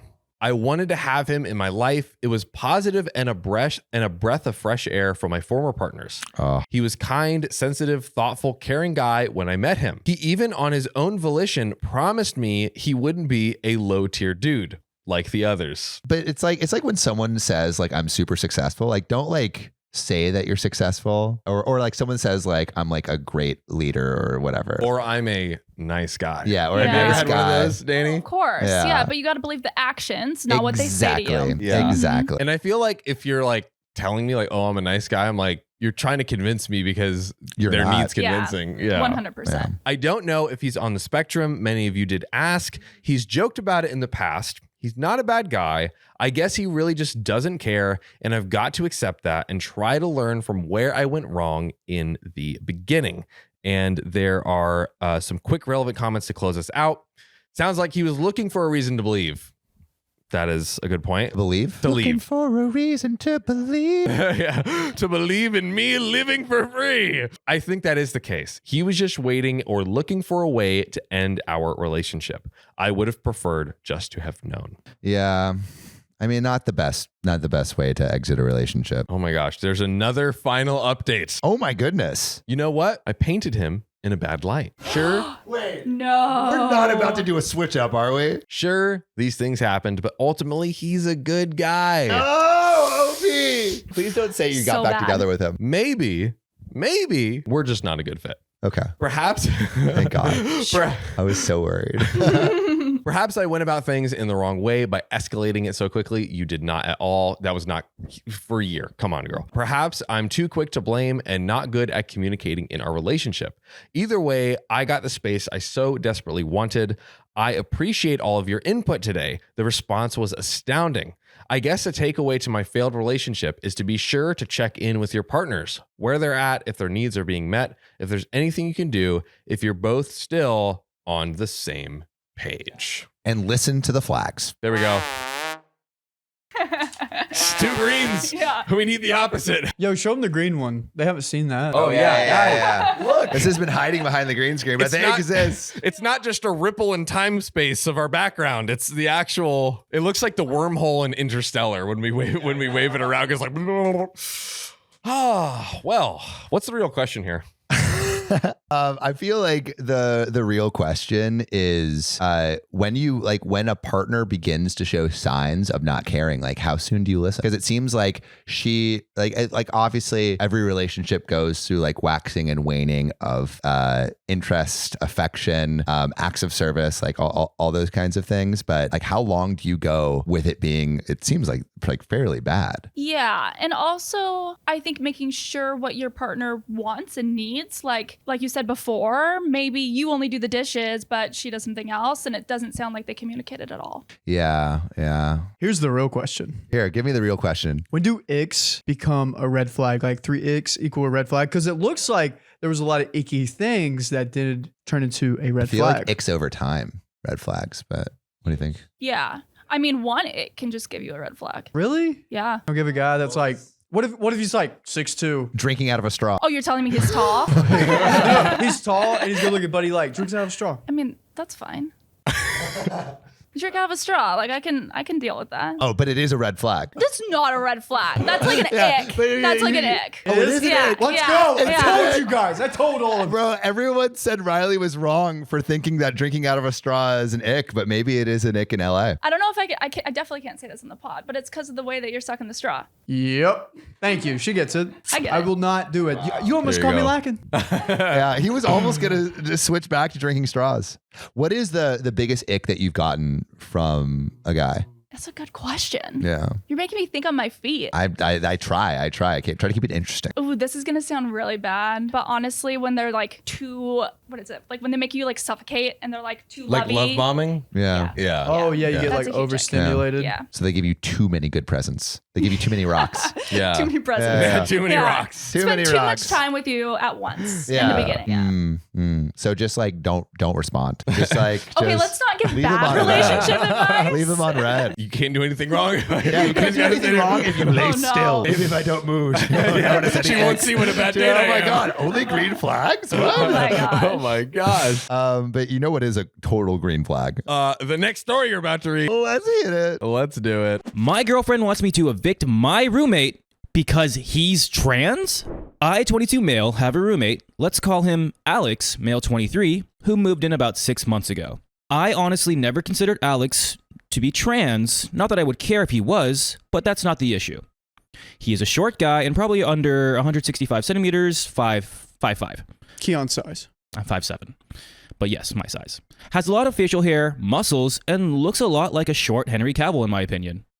Okay. No one I know has ever brought this idea before. I've had many friends and family at our apartment, and they've never said anything. This is really the part that gets to me because my mom is extremely against any gay people, and if she sensed anything was up, she would have caused problems right away. By the way, this comes from username on the r/OK Storytime subreddit. So, Alex and I get along. We're polite, but not really friends. He's quiet, but again, super polite.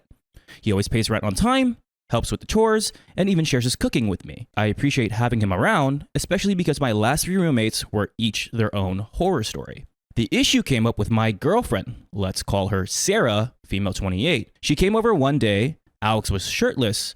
To clarify, I forgot to tell Alex that she was coming over, and she noticed the scars on his chest. After that, she was quiet and short with me with her entire stay there. When she got home, she blew up my phone asking why I had a female living with me. I was confused and asked what she was on about. She says that she knows that his scars are from top surgery and that he is short, so he has to be trans or be born a female. I tried to explain that even if Alex is trans or born female, that there is no way I'd be attracted to him because to any person who looked at him, you would see a freaking guy. Plus, he's respectful and doesn't cause drama like my last roommates, which, again, she knows about. Yeah, that's nice. No drama. Oh, man. What's wrong here? What is the problem here? Yeah. Alex, I mean, it hasn't been stated Seems before. like the home life girlfriend may be a little jealous here. Just to be clear, I honestly still have no idea if Alex is even trans. So we don't even know for a fact. It's not even 100%. So the girlfriend is just jumping to conclusions, and that's the worst part. I Googled it, and those scars could be from some other surgery, like heart surgery or something along those lines. And I really don't have an argument for him being short, but there is a lot of short men. Hi. At first, Sarah wanted me to just ask Alex if he was trans, which why the F would I do that? Or give her his last name so she can run a background check. Oh, whoa. I said no to both. Kind of creepy. That's very odd. Then she said this was a violation of trust and that if I didn't either find out if Alex is trans and kick him out or just kick him out, that she would have to reevaluate things. Whoa. Basically, threatening to break up. Should reevaluate how jealous you are right now. This is very stupid. Yeah, this is weird. I said I don't do ultimatums and that we're done. Nice. Right wow. off the wow. Boundaries. Right then, that's fair. Since then, she's been messaging me every single day for over 2 weeks. Even after I blocked her on everything because she wouldn't leave me alone. Pissed that I wouldn't do this small thing for her. She considered this a small thing. She ranges from, are you effing him? Let's just talk. Why can't you at least give me closure and ask him? Whoa, all over the place. Yeah. To the most recent her telling our mutual friend about the situation. Our friend wants nothing a part of this crap show. I didn't feel bad at first, but after talking about it online, I've had some people say I should have just asked my roommate if he was indeed trans just to keep the peace. What? No. Then if it was a yes, it would have just gotten even worse. Yeah, it would have. Then she would have like used it against you. Oh yeah. Yeah. Or I shouldn't have essentially picked my roommate, who I've only had about 6 months, over my girlfriend of 5 years. 5 years. I didn't even know that was a 5-year relationship. But this is what drew the line. I guess there has to be other red flags. This is very After odd. we're gonna get an update. I guarantee you, we're gonna get an update. We're gonna be like, actually, there's some other things that I've noticed about her. That's what's gonna happen. Yeah, but nonetheless, this is the way the girlfriend's Sarah is going about this is really crappy. Yeah. I wonder if I'm being unreasonable. I legitimately do not see how any straight dude could find Alex attractive. Okay, it's a little rough. Well, straight dude finding another dude attractive. I mean, Henry Cavill's attractive. Yeah. I'm not saying like, oh yeah, I want him. I'm just saying like he's an attractive guy. Well, I guess he's just trying to see the logic. Yeah, I think yeah. logically he's like, what? There's no way. Yeah. Like as a straight guy, I'm not gonna find another dude attractive. Okay, yeah. I see what you're saying. But maybe I should have done something just to keep the peace. Mm-mm. And there is an update. I got advice saying to be upfront and tell him what's up completely. Hide the trans part and that I shouldn't tell him. I don't know if this was the right thing, but I just told him. Because once I was face to face with him, I couldn't really help but do it. To clarify, I did not ask him about his scars or mention that specifically. Okay. I said my ex-girlfriend was under the impression he was a trans person. Made sure to say I didn't care if he was or wasn't, and that I broke things off. changed the gate codes, put her on the do not let in list, all that drama. Before even saying anything, he asked if I was okay. Oh, that's sweet. Like I said, he is a chill dude. He also, not so subtly, asked the same questions that a lot of comments asked, especially if I was in an abusive situation. I told him I don't know, but whatever kind of situation it was, it's over. Nice. Good for OP. Again, I really appreciate OP. Like, you're doing ultimatums, I'm done with you. Yeah. The thing that really kind of effed with me is that he called me his best friend. Oh, wow. I regret not saying we were close in other comments. I realize now we have different definitions of close because he is introverted and I'm not. We talked about irrelevant stuff for a while and then the question came up. Would you care if I was trans? To summarize things, yes, Alex is trans masculine. He had top surgery when he was 19 and has been on hormones since he was 18. He even has a tattoo with the date he started testosterone. While the idea that he could have been a dude with gyno, cancer, or something else is completely reasonable, it just happens that Alex is trans. And I don't care about that. Alex is Alex. I did show him the post and got permission to update things. Okay. I would have not otherwise. He is also roaming this post somewhere, but probably won't comment. Alex is going to help me out with finding some low-cost or pay scale therapy because he personally hasn't heard good things about the college's therapy services. Like everyone else has said, yes, it was abuse. Oh, wow. Oh, wow. So OP was in an abusive relationship because I guess she was just very demanding and Yeah. Oh, boy. OP says, I see that. I will also hold higher standards for myself in the future. Alex sent me the information for the therapist he sees, and I'll contact them in the morning. The landlord knows there is a domestic incident, and I trust him when it comes to making sure my ex doesn't show up. The do not allow list was made in mind for this reason. I'm not ready to talk about my mom about this, or just yet. But I hope with some therapy and time, I will be. She knows something is going on, but she believes this is a break and not a break up. Ooh. OP's just getting all of it. Like, Yeah. This is a storm of just like a lot of realization. Oh, yeah. Whenever you're it sounds like they're in college in a 5-year relationship that young. This is a part of who you are. Yeah. That is a piece of you, and knowing that this was a very abusive is very hard to come to terms with. Sorry if this sounds like rambling. It is. This has been a rough couple of weeks. My brain is fried and I'm tired. Keep in mind, I'm still a full-time student during this, right? Like you said, Riley. I also have to keep my grades up for my grants, scholarships, government aid, etc. Oh, wow. I do read all the comments, even the not so good ones.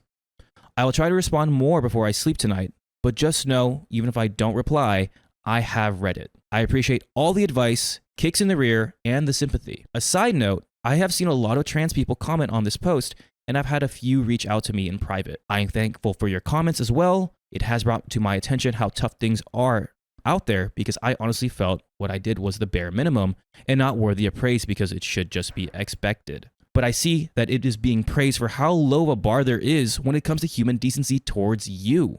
And I'm sorry for that, and I hope things get better. There's a second update. Okay. Wow. This was this update just seemed like OP just coming to realization of like what is going on. Yeah. And it's just like, whoa. It's just a big whoa moment for her. The only villain here is the girlfriend. Yeah. And I'm glad that's the only drama. Yeah, no, 100%.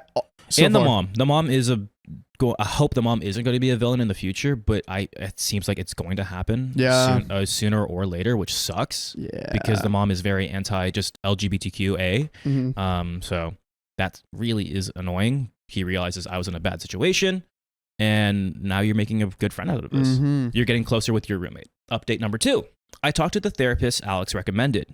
Normally, I would be on the wait list until January, but due to the situation, the therapist referred me to one of his associates.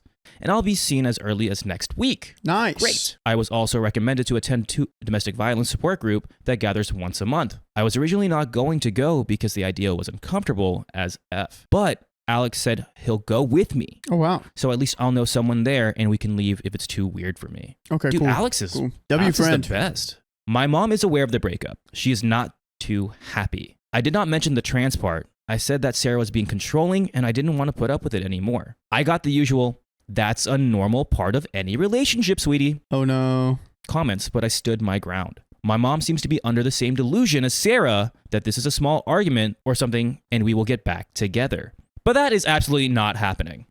Bye, Sarah. I don't really talk to Sarah's mom, so I don't know her thoughts on the matter. The landlord is aware of the situation and will not let Sarah in. Nice. If you don't have the gate code, you don't have to go to the main office, and the employee, landlord's son, will buzz the person in if they are accepted on the person list and call the tenant and ask if they aren't on the list. So there's so many fail-safes. Got it. If the individual is on the do not let in list, especially if it involves a criminal matter, they will be asked to leave. If they don't leave, then it becomes trespassing. I know this sounds like a lot, but the security is why a lot of people live here. Notes after reading some comments. I am sorry for trivializing my abuse. It still feels weird to say abuse, but I do not know that it is abuse.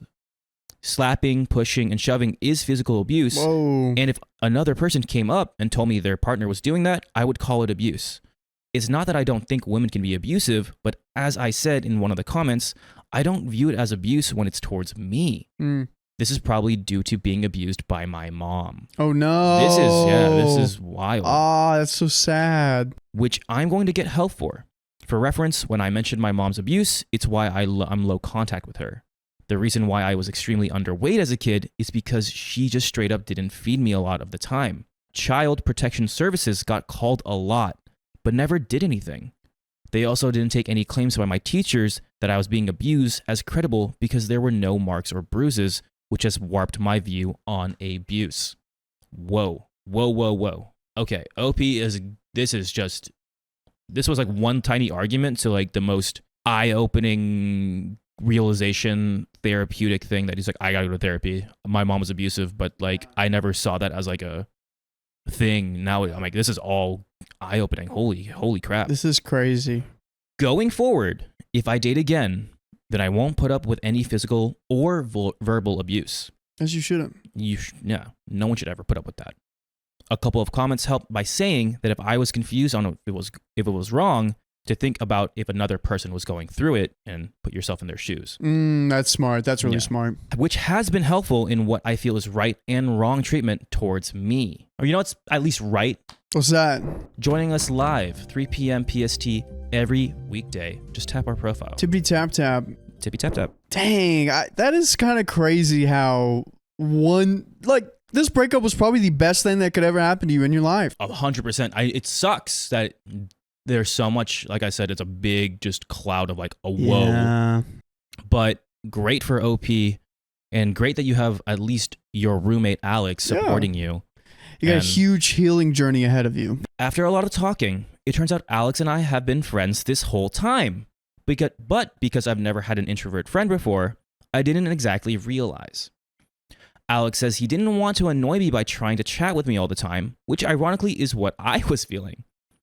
Now we're going to hang out more, and he's trying to get me to join a D&D campaign he is in. Let's go. Sophia would love that.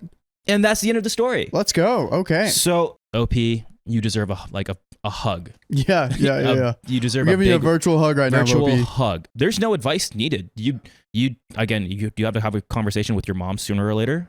I mean, the trans thing, I don't think it has to come up unless it needs to come up. Yeah. But you're already low contact with your mom. You know what she did with your childhood. She doesn't, deserve to talk to you, unless if you want to do that. But you're doing things that are good for you. D&D's great.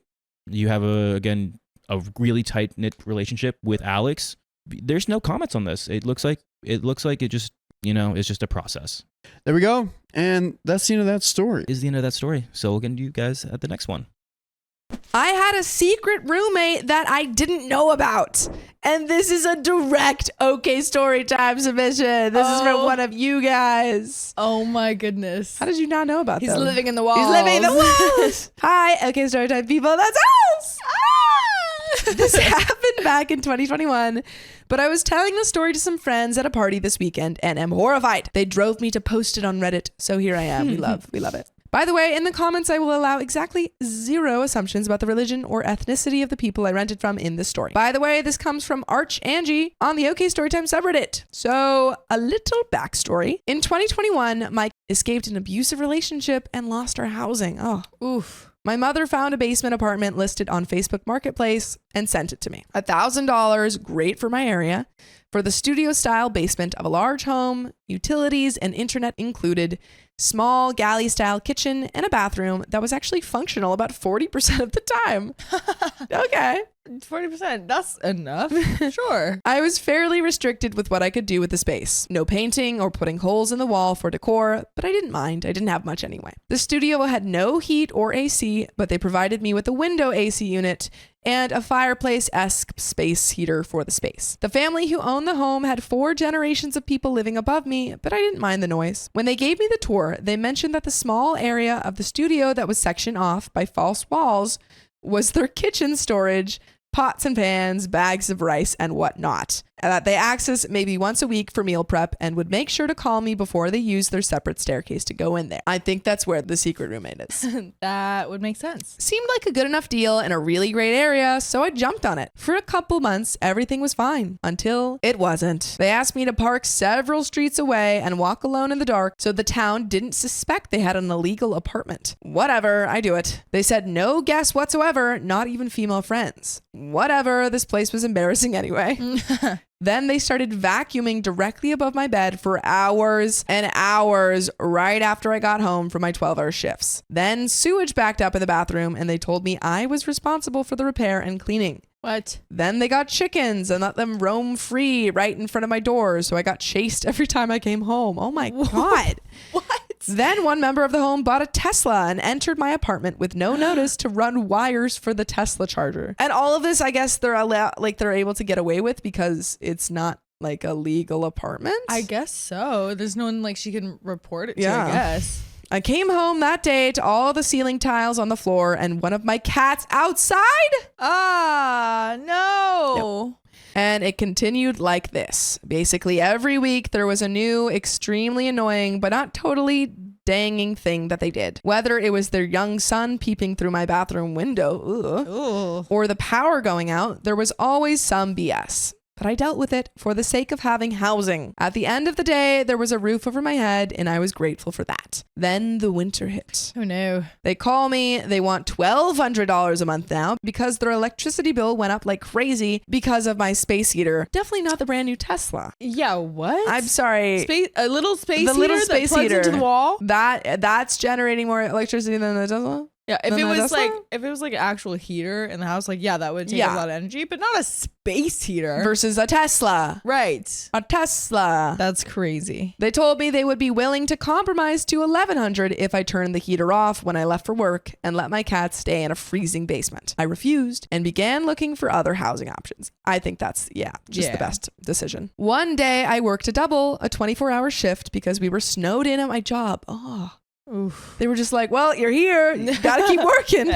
I stumbled home, exhausted and smelly, and all I wanted to do was shower and sleep. The hot water didn't work, so I said F it and tried to sleep. Cue the vacuum for 4 hours. What the frick are they doing? Yeah, why are they vacuuming? What the frick are they Why doing? does it take them so long to vacuum? I was in tears at this point. Then the fire alarm goes off. Oh God. The entire family bursts into my apartment, accusing me of smoking inside and causing the alarm. I'm crying and telling them to leave. The fire alarm turns off. 5 minutes later, a reenactment. It goes off. They bust in. I don't know what's going on and insist I'm not smoking in the apartment. Someone asks if the space heater is on. I tell them no. The space heater was on fire. What? It was a small electrical fire inside the heater that wasn't visible because of the fake flame look it has. They take the space heater outside and put out the fire with snow. Okay, they suck, but honestly, in this specific scenario, Right. they did maybe save your life. Yeah, they did that. This one scenario, That's pretty sketchy. they did save your life by bursting Right. into your room. Right. I hear them joking amongst themselves. I told you not to take that out of the trash. It was probably there for a reason. Oh They my gave you a gosh. freaking broken space heater. That's crazy. And laughing. They gave me a broken and dangerous heater they found in someone's trash to heat up my apartment. That was it. I started packing my cats and my stuff to go back to sharing a room at my parents' house at age 25. Anything was better than this crap show. The family began harassing me, saying I wouldn't get my security deposit back because I smoked inside. I don't smoke. Oh my gosh. The space heater fire was their fault. Right. and blah, blah, blah. I don't even care. I want to wash my hands of this. About a week after everything went down, I showed up with some friends to move out of this depression dungeon. We're almost done when one of my friends opens the door to the dry storage closet, thinking I kept clothes in there. And what did he see but another woman staring back at him? They had another person living in the dry storage room the entire time. Did the woman know that? Crazy. Did the woman know that she was a secret? Yeah, what? Was she just like, hello? Hi Yeah, because there. then I wonder like the price then. Like if they were charging them more, even though like maybe like this secret woman was like also paying that much and like also paying like they were just making a profit off of it. That's suspicious. crazy. She had a little twin-size bed, a radio, a lamp, some clothes, a microwave, everything. I work such long days, usually gone for 14 hours on the days I work, that I somehow never heard her or knew she was there the entire 7 months I lived there. That's crazy. This woman had been there the whole time, listening to me have spicy sleep, have full-on mental breakdowns, online therapy appointments, everything. To this day, I'm not sure if she was going upstairs for her utilities or if she just waited until I left for work to enter my apartment and shower/use the toilet. And honestly, I don't even want to know. By the way, I do want to know that you're joining us live every weekday at 3 p.m. PST on YouTube. Just tap our profile. Just tap it. This family was fairly well connected and threatened to get me and my mother both fired from our jobs and lose our livelihood if we reported them for the illegal apartment. They were gonna report you? What? Couldn't you report them for the illegal apartment? What? I'm in a much better situation now, happily in a relationship and with safe, affordable housing that won't nearly unalive me. But god dang. And that is the end of that story, but thank Wow. God you're out of there with safe, affordable housing. Yes. And your cats, hopefully. Yes. Yeah, I hope you and your cats are doing well. That is truly so insane. Damn. My goodness. Yeah, these people are crazy. crazy. But that was the end of that story, so we'll see you next time. My last 3 roommates were a nightmare, so I got out as quickly as possible. Leave them. Get out of there. I am thankfully living with 2 friends as of now. The house is clean and smells nice. We respect each other's boundaries and life is good. Now that I am not irritated 24/7, I want to sit back and reflect upon all the stuff I consider funny. I will separate it into 2 categories, the gross and the stupid. Bear in mind that most of the really crazy stuff was done by the owner, so there was no arguing with her. Also bear in mind that we had a functional dishwasher at all times. Oh, and the code names are X, Y, and Z. Those are the roommates. By the way, this comes from Pal Punchy on the r/OK Storytime subreddit. So, the gross category. Leaving period-stained shorts to soak in a bucket for more than 6 months and covering it with a plastic bag when mosquitoes were literally breeding there. What? They said, no, to fix this problem, we're just going to put a bag over it. It's just soaking. You It's just really soaking. have to get the stains Yeah, out. you don't This is how you understand. do it. It's hard to get out. It's hard to get out. You have to sit with it for 6 6 months. The mosquitoes. It's really gonna marinate. That's crazy. I mentally called this X's aquatic succession. That's insane. I would throw that away. I would absolutely throw At it a away certain for point, them. I would throw that away. For sure. They also wash clothes every 3 months and not before. Wow. Once I entered the bathroom and smelled cat pee, I went to check on my cat's litter box and it was neat and not smelly at all. Turns out X only washed her shower towel once a year and it turns out they smell like cat pee after a certain amount of time. That's insane. I would literally have a breakdown if I lived in this apartment. Like, legitimately. Yeah. I would have a breakdown. Yeah. Another point in the gross category was storing unwashed used milk cartons for a school project for weeks, leading to a bug infestation and getting angry when anyone pointed out it was because of the goddamn spoiled milk in the cartons, only to have it instantly clear out the day that she threw them away. Disgusting. It's like actually disgusting. It's a hazard. Yes, that's insane. Another point, living with clogged drains every day because they didn't empty leftovers in the bin. They just threw it with the plate in the sink. I was also the only one removing hair from the bathroom drains. Only God knows how badly clogged they must be now. Wow. There was also permanent larvae on garbage bins because I was virtually the only person taking it out often enough and stopped doing most house chores besides washing my own stuff. Or at some point, they were just fruit flies, I think. Permanent larva? Permanent larva. Larva?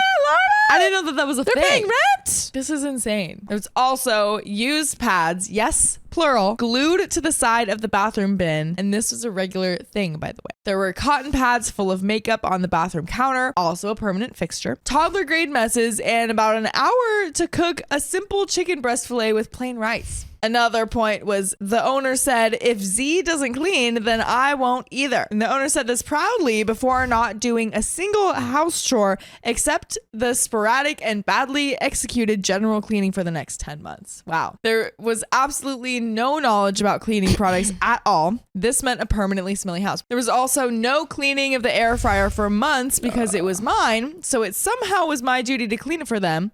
I even stopped using it for 2 weeks, so it was exclusively their doing. It was filthy, but they used it anyway. One time, after thoroughly cleaning it, I used it for a pretty messy recipe, and I left it dirty on purpose and left for a business trip. Y sent me a picture complaining about it, and I removed it from the kitchen for the remainder of my stay. Seeing Y angrily frying stuff on a pan like a simple peasant was priceless. You complain about my air fryer? You cannot use it. There you go. And now for the stupid list. Number 1, not replacing light bulbs from their lamps and complaining about it and still not buying new light bulbs. There was also leaving so many dirty dishes in their rooms that we literally had no spoons, forks, nor plates for a good 6 months. And I had to buy some and store them in my own personal storage. Yes, they used them and didn't clean them anyway. Wow. So they dug into her personal storage and was like, here's this. We need more spoons. Can you just buy some more We spoons, ran out please? of spoons. We Thank don't you. know where they went.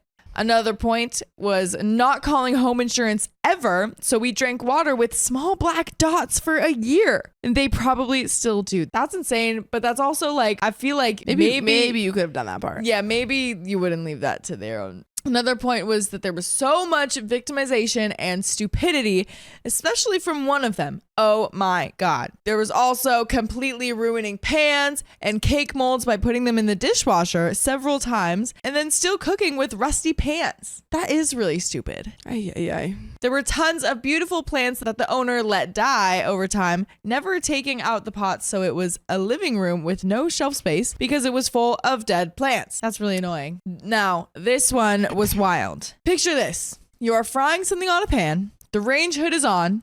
It's very loud. You don't know it, but your roommate has been standing behind you for a good solid minute, completely still and silent until they went, never mind, I'll come back later.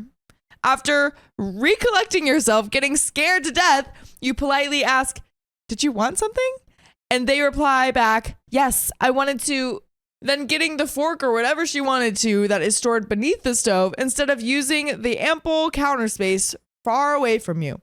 She completely blocks you from cooking and then blames you for being impossible to cook with. If you ever wonder how I know she stood there for a minute, it's because I actually heard her a few times and pretended I didn't, just to see what she did. It was a regular occurrence, mind you. That's crazy. Even though I was able to handle it in a much more calmed way than I did 8 years ago, with the worst roommate I've ever had, I still let this on for far too long. I became friends with X, and Z was my ex, and Y was a spoiled rich kid with the emotional management of a toddler and an adult frozen in her high school bully stage. So avoiding her was less draining than actually trying to talk to her. I got badly depressed, stopped cooking so I wouldn't have to spend half an hour cleaning the counter space, plates, silverware, etc., just in order to cook a simple egg omelet with rice. I resorted to snacking in microwave/air fried pre-cooked meals. And I didn't realize it at the time because depression fogs your vision, but it was the main reason I was sick so often. Needless to say, my sleep schedule was completely ruined and my energy was virtually non-existent. I just keep remembering, I'm like, you know what? She doesn't end up here. She leaves. Right. She ends up in a better place. She's in a better ends up in a better place. And she is happy and lives in a great She's apartment. happy. Everyone's good. She never has to see these people again. Yeah. We just have to get through this story. Then one of those days when you get a stroke of lucidity and willpower, you start contacting every single human being you know on the face of Earth and ask about available rooms and when the F you can move in. I had a goal now. Life made sense again. Girl, I truly don't understand how you waited like If I went through a week of this, I would be Yeah. like moving out. Yeah. An acquaintance had a spare room for the summer. I took it without blinking an eye. Yes, the apartment was worse. The neighborhood was far worse too. And to top it off, it was slightly more expensive. Living with this person was not ideal, but it was a great deal better than living with X and Y. Sounds like it. Sounds like anything would be better than living in their nightmare apartment. Yeah. I started eating regularly again, started cooking again, getting out of my room more often, which led to a better mood, which led to getting out of that depressive fog and getting my energy back. That's Nice. great. Something as simple as having breakfast in a clean kitchen can take away so much stress from your life. I agree. And this was just 2 months. Instantly improved. I also had planned to live with the friends I live with now since around March, so that also kept me slightly more motivated. We had to wait for their leases to end, and that's why it didn't happen sooner. But what keeps us motivated is you joining us live every weekday at 3 p.m. PST. Just tap our profile. Tap We're it. looking forward to it. We're looking forward to so much. So much. That's- Literally, no, just thank God you're out of So there. thankful. Thank God. Yeah. Like, Yeah. I don't know, report them. I don't know why I turned this into a motivational speech, but I am in such a great apartment living with responsible people that communicate in a civilized way, and I wish all of that for you. Thank you. I know moving is a B. Betting on living with yet another filthy stranger seems terrible, but it turns out for the better sometimes, and it's certainly better than being stuck in a loop with unreasonable people who are basically damaging you mentally and probably emotionally as well. Probably. That is right. And that's the end of that story. Thank God. I am Thank you for telling us that inspired. story, but thank God because it was sad. Yeah, thank you for the benefit that you had on us. Yes. Thank you for the benefit that you had on yourself. And by thank getting you out for of that. getting out of there. Yes. Getting out of there. I'm so sorry you had to go through that because that So is my sorry. nightmare. But you're doing great You're now. doing great now. You're Yeah. doing great. You've overcome. Yeah. And that's the end of that story. That's the end. My best friend and I made a pact to stay together, but she's a bad roommate. Ooh, things change when you live together. That is true. My roommate, female 22, and I, female 22, have been best friends for 10 years now. I have a 6-year-old son from a previous relationship.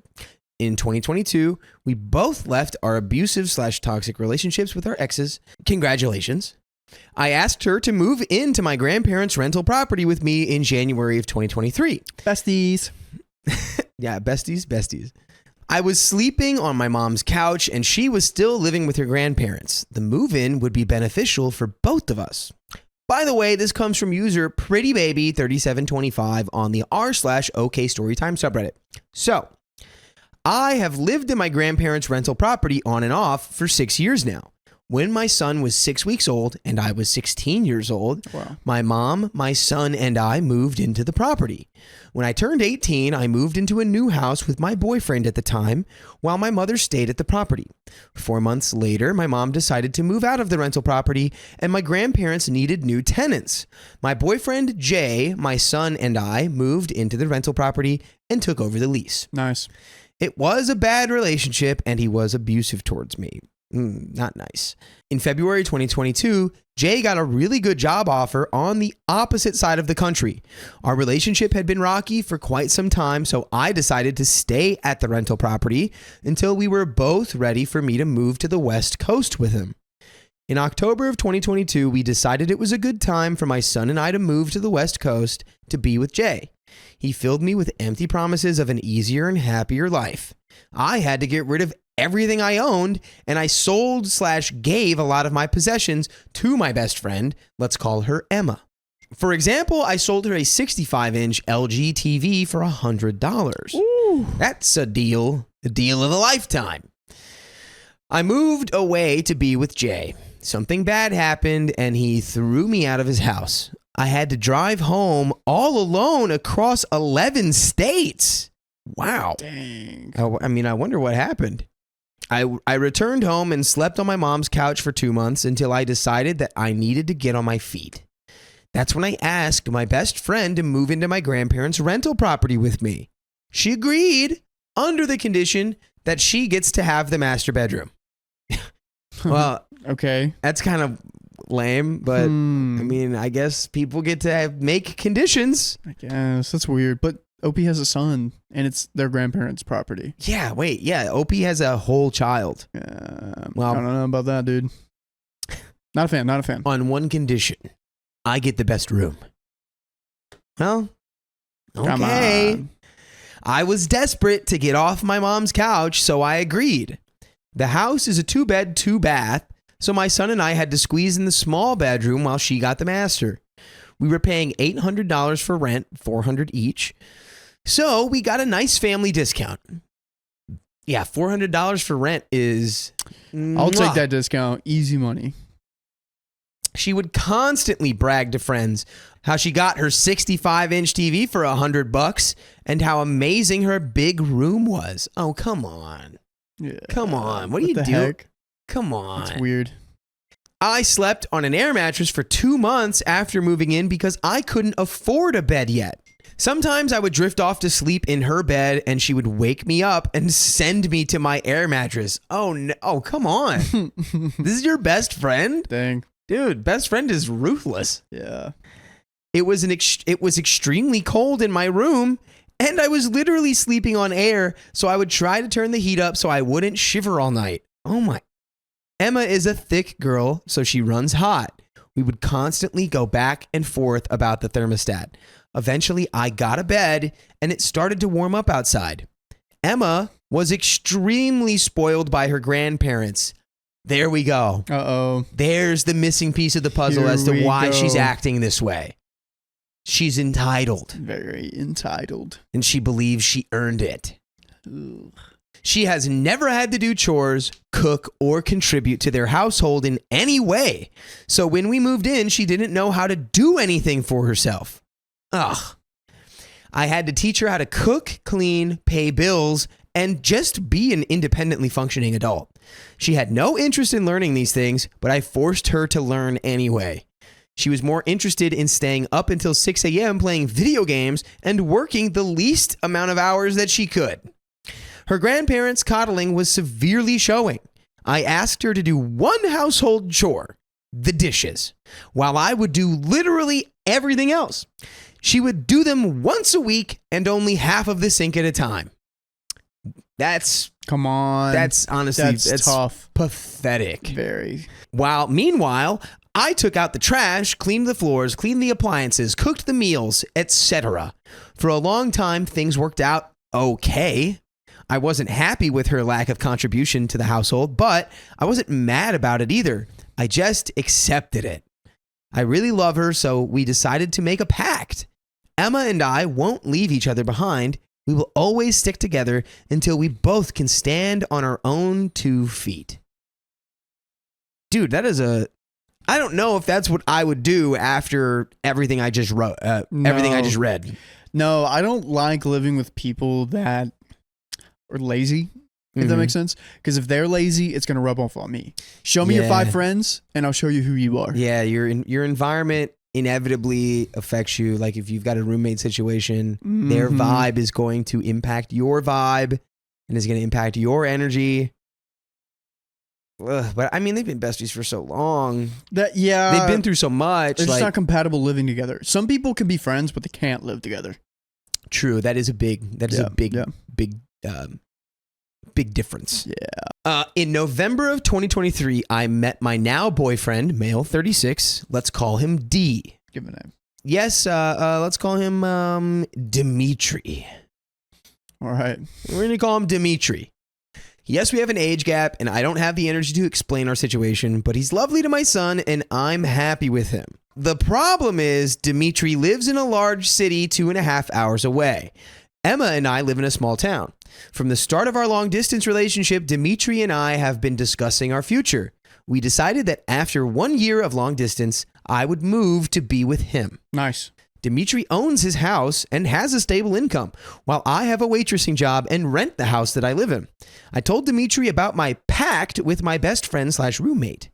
While he wasn't thrilled, he agreed that it would be okay if Emma moved with me into his house. Oh, hell no. Oh, hell Whoa. no. No. I understand the pact if you both are working equal amount or kind of almost equal amount. Yeah. Emma's not. Emma's just getting by. No, Emma's going to mess up your whole situation here, girl. Just like Miley Cyrus on the Wrecking Ball. Yeah, that's what Emma's going to do. She's going to come in like a wrecking ball. Easy. Oh, my gosh. Ew, A dirty wrecking ball.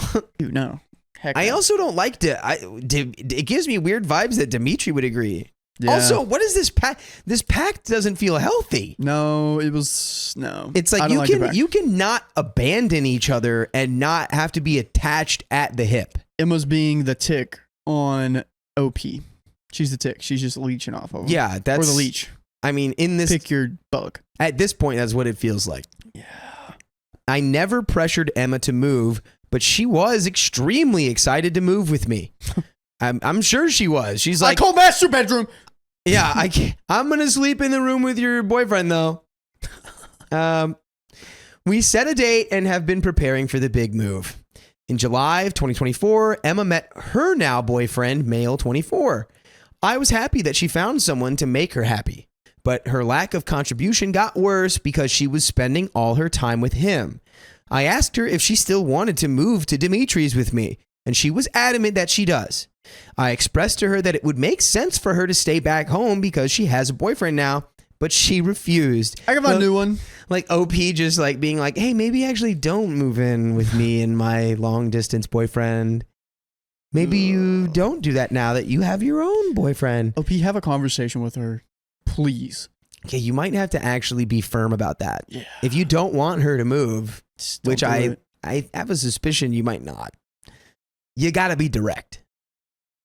I accepted it and continued to plan our move with the expectation of her coming. Although I kept it in the back of my mind that Emma might bail out.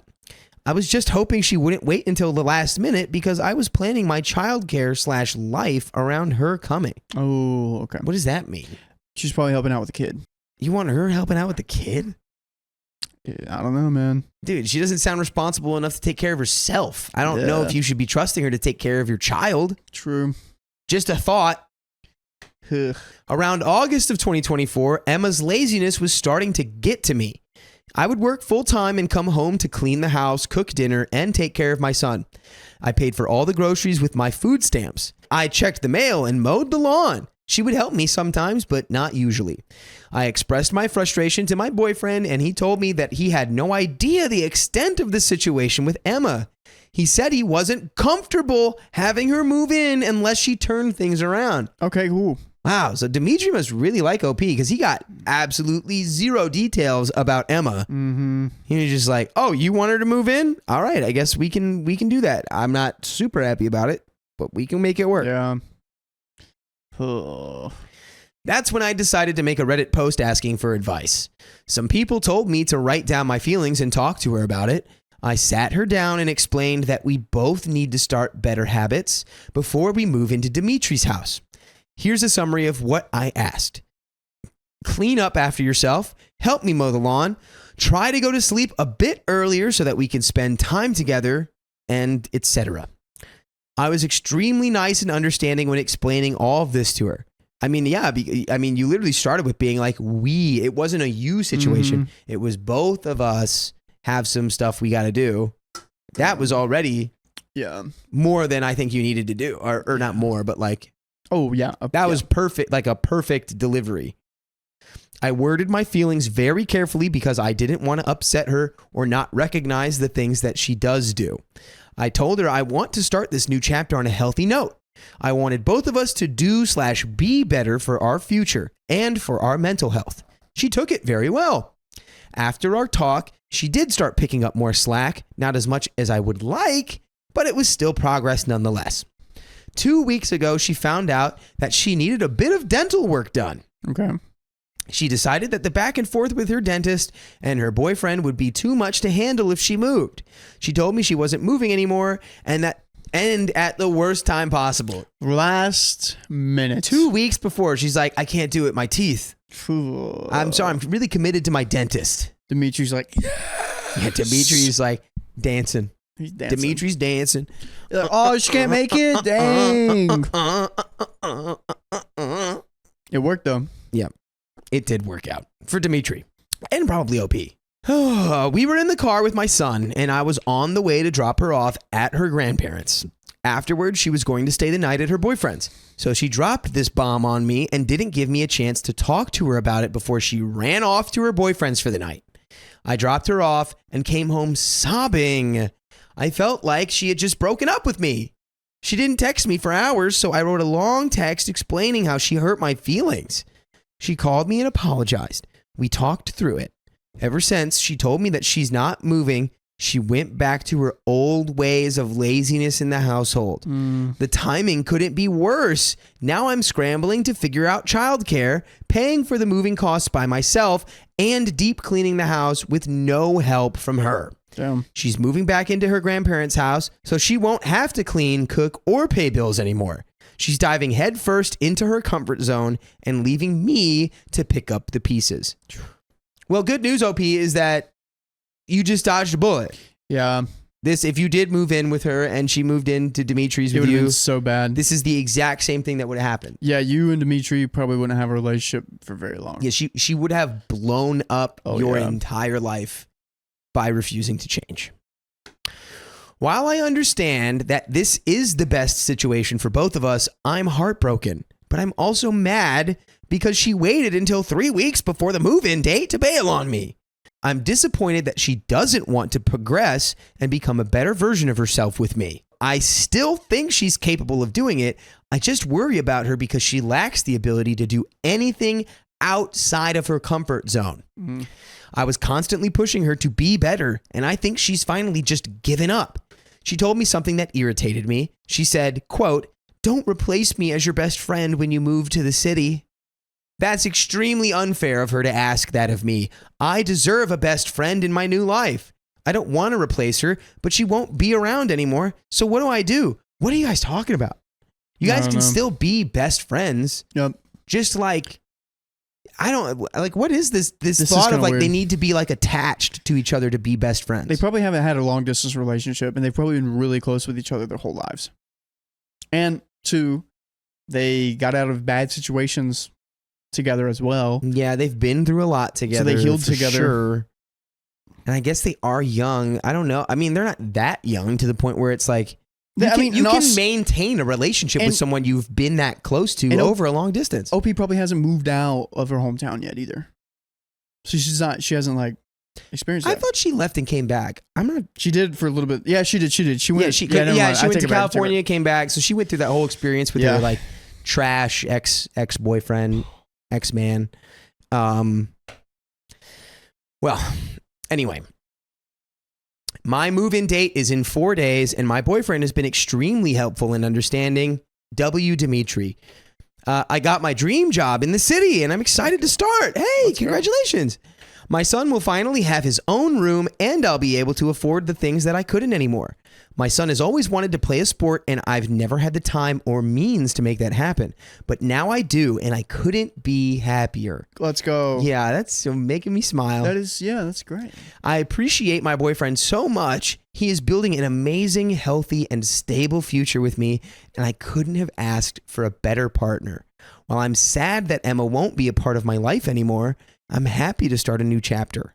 Any advice or comments would be appreciated. I'm going through a lot of change, and I'm working hard to become a better version of myself, so please be kind if you can. And by the way, we'll always be kind if you join us when we go live on YouTube, Facebook, and Twitch at 3 p.m. PST every weekday. Just tap our profile. Tap it. Girl, you are living your best life, and by living that, you will become a better person. I think there's, they probably not used to being... What's getting me is the whole, like, I'm starting this new life, and I have to, like, completely let go of my previous best friend, which, like, when you've been friends with someone for so long, it's like you can overlook some of their more negative, like, traits, And it's like you said, it's like really different when you're living with somebody versus just being like best friends with somebody. Yeah. So it sounds like the living situation with her best friend Emma is just like not optimal. No. But I don't see why you have to completely abandon your relationship with her. Yeah. Like we've got technology. Got lots. You have the technology to maintain communication with her at the very least. Mm-hmm. And I feel like not living together will actually allow your friendship to be more healthy because clearly you living together created a completely unbalanced dynamic Yeah, no. that was not fair to you, OP. Yeah. And you honestly have kind of been letting her off the hook on it, like entirely, Yeah. which is a, angel baby move of you, but as life grows on, you outgrow people, and that's okay. I have outgrown a lot of my like childhood friends because I go back home and I'm like, I can't relate to you, dude. I mean, we're in two different places. yeah, you live in different worlds sometimes, Yeah. So it's okay. And I hope you can like, these growing pains will work themselves out. Just focus on enjoying your awesome new life with Dimitri. Yeah. Yeah. That's what I'd say. There you go. Edit. A lot of you guys brought up the childcare, and I'd like to clarify the situation. The only thing I needed was for Emma to get my son off the bus and watch him for less than an hour until I got home, and only a few days a week. I told her I was willing to pay her for this, and it wasn't free childcare. Since finding out that she's not coming, my boyfriend has helped me set up after-school care. It's difficult to find childcare, and there's wait lists for being such short notice. As for the age gap, which is another topic of discussion in the comments, my boyfriend was wary about our age gap. Oh, but our connection is very strong. Well, it's good knowing that he was also aware of it concerned. too. Yeah. The commenter who called me a dumpster fire and pointed out that no man my age will put up with me? Harsh, but half true. Men my age don't want to be a stepdad, and I'm not going to force them. That's why my dating range is a bit older. Our relationship is long distance, but we have spent every weekend together for the past year. So we have had a lot of time together to get to know each other. Okay, good. That was the awesome. one thing I was worried about is like Yeah. if it's pure long distance, you might be setting yourself up for like a bit of disappointment. Yeah. Like if it doesn't work out, and then you've got the top down pressure of like, oh, now it has to work out. Yeah. I've moved here. But that's good. My boyfriend didn't like the idea of Emma moving in, but he said if I needed her there to feel more safe and secure, he was willing to allow it. You guys are right. That was overstepping. Emma and I absolutely have a codependent trauma bond, and it's something I'm aware of and I want to work through. I didn't want to say it. Yeah, I didn't want to say it, but you said it OP first. OP has now said it and acknowledged that it was a codependent trauma bond. Which is okay to have, and you're aware of it and you're working through it. I mean, it makes sense that it's there, Yeah. but, not always the most healthy dynamic. Last summer, I tried therapy, but I couldn't afford it anymore, so I had to stop going. I appreciate all the advice you guys gave me, but please remember that I am a complex human with feelings and not just a faceless Redditor. I didn't want to make the post too long, so I did leave out a lot of little details. Well, hey, Go ahead. We've made sense. I think you gave us all of the most important details that may have been omitted. Yeah. And honestly, I hope your new life goes great and, you learn how to have maybe a more healthy relationship with your friend Emma. Yep. That's the end of that story. And that is the end of that story. My roommate forbid me from using our dishwasher. She's crazy. That's your dishwasher. It's just a dishwasher. Just a dishwasher. Rumi and I vibed great when we met. We talked for 1 hour on 2 occasions. Total? Like, was it 30 minutes each, or is it 1 hour on both times? I'm assuming both times, but we'll never know. In the duration of which she revealed that she has ADHD and a cat, which is cool with me because I also have ADHD and I'm comfortable with cats. By the way, this comes from AMB Pure on the r/OK Storytime subreddit. So the disaster started after I moved in. Of course, you're locked in. It always does. She told me not to use the dishwasher and sink from 9 to 5 p.m. because her room is very close to the kitchen, so she can hear all the sounds, and because of ADHD, she gets distracted. Put some headphones in. Roommate, you're getting judged by 2 people who have ADHD. Get out of there. Which meant I could kiss goodbye to cooking and eating in that time from 9 to 5. 9 to 5. Breakfast, lunch, almost dinner. I'm sorry, you're telling me that you're gonna go up to Dolly Parton and tell her that she can't work 9 to 5? Yeah, You need that. That's prime dishwash time. Yeah, come on. Yeah. It's unfair because I worked evening shifts in retail and returned only at 10 p.m. I don't have Well, according to her, you can use the dishwasher at 10 p.m.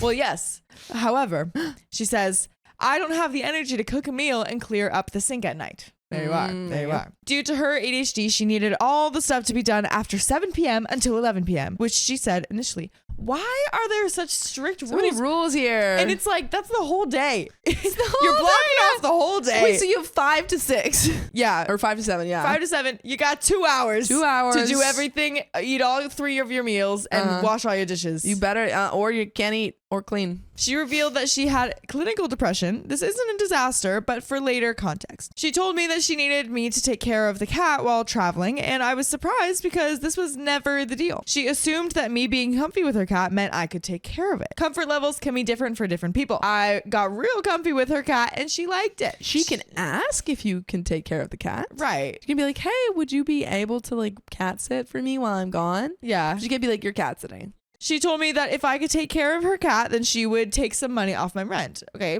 That's kind of a good deal though. That is kind of cool, but also like the way you're going about it. I feel like you could say it a little differently, but like I said, okay, I actually don't mind that part of this. yeah, story. that's a fine deal. So I started bonding with her. Little did I know I had a timeline. I told her that I was careful about hygiene and cleanliness, but due to my exhaustion of moving in and bipolar disorder, low period, I didn't tell her earlier because it wasn't her business. I wasn't able to broom and mop for a while, but it wasn't a lack of interest. It was bad mental health at the time, but I made sure that my roommate's state didn't affect the rest of the house. My mistakes. For 4 days, I wasn't able to do my dishes because of bad mental health and physical health, so she cleaned up for me, and I thanked her for that. I was careful about cleaning dishes other than that. Another mistake. I sometimes got too tired and wasn't able to keep the dishes in the sink after eating, so I left them on my table on 2 occasions. Yes, this attracted fruit flies. Mistake number 2. I never did it again. Okay. I mean, those are annoying things, but if you if you never did it again, It's only twice. Like it happens. Yeah. She had to remind me twice about mopping and brooming. I tend to forget things on my ADHD. Not proud of it. So I offered to put the chores on my Google Calendar. Now, some unreasonable expectations from her. She wanted me to chill with her cat during her dinner time when I was on my day off and my roomie is outside because her cat only eats when someone is present around. Otherwise, the cat gets lonely and doesn't eat. So I did that when I could. But since it's not my routine, she had to remind me. Another thing, she wanted me to clean every dish until it was squeaky clean and then put it for cleaning in the dishwasher. Why the heck are we using a dishwasher if we're manually washing the dishes? Yeah, most like newish dishwashers, if they've been installed in the last couple of years or something, it's better to not, to let them. I don't know. I've heard that it's better to keep a little bit, like don't really? fully clean them. Really? Or maybe That's it's like good for the environment because you're not using as much water. probably. Something like that. I heard something about that. Yeah, it's just overkill. Yeah, and also I think I just liked it because I was like, yeah, I'll just toss this in here. there Obviously, you don't go. have like food scraps on it, but like, Right, like you can rinse it. That's all Yeah, you need. just You like a don't rinse. need it to be squeaky clean. yeah, no, that's defeats Sounds the like a purpose. very demanding roommate. yeah. She also wanted me to not touch the dishwasher or clean anything in the sink between 9 a.m. to 5 p.m., despite her having noise canceling headphones and having meetings on full volume. So I can't cook or clean for 7 hours straight. That's 8 hours, actually. That's insane. This is exhausting. This is so exhausting. This is exhausting. Like, a girl, deal with your problems. I don't know. Deal Like, with it. I Figure get it out, man. I get it. You got ADHD. You got to work with it. We but all have we all have it. It's so common. And the roommate has ADHD too. She like, also has ADHD. That's the kicker. She's like, my Yeah. ADHD, you can't do it. It's like Opie's like, I well, also what have about, that. What about my ADHD? Yeah. Huh? What do you think about that? She wanted me to clean my own private washroom every day because it's a part of the house and it comes in maintenance. By cleaning, I mean scrub, wash everything inside after every use. It's my own bathroom. That's wild. I mean, unless it is like a bathroom that is also used for public space, Yeah. then that's different. But like, If it's your own, if it's your own bathroom, no one's using it. yeah. Why? Keep the door is it a closed problem? Yeah. and you'll be good. Yeah. You'll be good. She wanted me to broom and mop my own room every third day because, again, stupid maintenance clause. My room is always clean. Also, Room every and third mop day? every third. That is crazy. I'm a clean person. I don't do that. Yeah. That's crazy. She said she sees a layer of tiny dust in my room sometimes. She doesn't see my room first. I know, so don't see my room. So don't see my room first. There we go. Yeah. There you go. Just Easy literally peasy. just don't look in her room. Yeah. This is like my mom. She comes over. Yeah. And she's like, well, at my old apartment / also whenever I lived at home, she'd go like, dust. Oh my I'm gosh. like, mom, Like, please.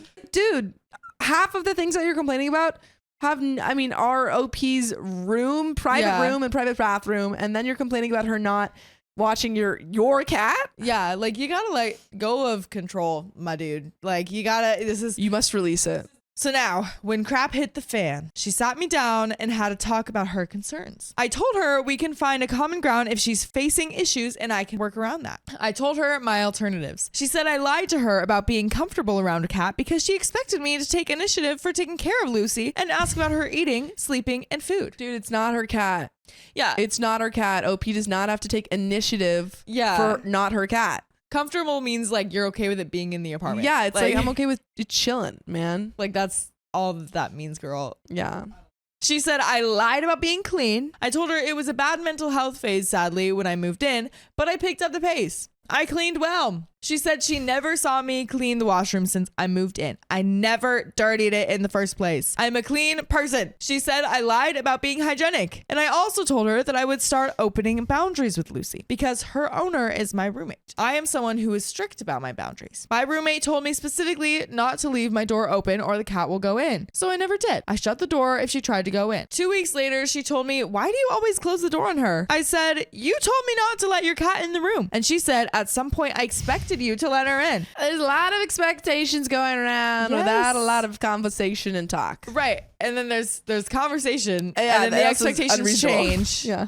And then there's no conversation about it changing. Yeah. I told her I never knew there was a time window. Yeah, duh. You never told me. It's like we never updated those rules. Right. Still, she told me a week later that she discussed this with her therapist. LOL. She's like, well, I told my therapist, so why didn't you reach out to my therapist and talk to her about this? And she was giving me a 2-month notice because this is not what she signed up for. She's kicking you out? Or she's leaving on a 2-month notice. Yeah. Wait, a few weeks earlier, I disclosed that I'm bipolar, but it's never caused any behavioral problems with anyone. I was comfortable, so I told her. I manage it well. My close friends from college have known for a year, and they're super compassionate and supportive. I never showed outward symptoms. This is an important context for later. When she gave me a notice and started rambling about how horrible of a roommate I was, who didn't adjust at all, I told her that I got along with her cat, never had any issues with her friends coming over, and always stuck to my personal space. I even told her that I accommodated her ADHD needs because good roommates do that. I didn't mean it in a mean way. I also have it, but she thought that I was attacking her mental health. Huh? Girly, Girl. come on. She roared. You also lied about your mental health. I have weird experiences with friends who are bipolar. That was the last straw for me. This is so frustrating. I don't like you. Oh, you lied by not telling me some really personal information.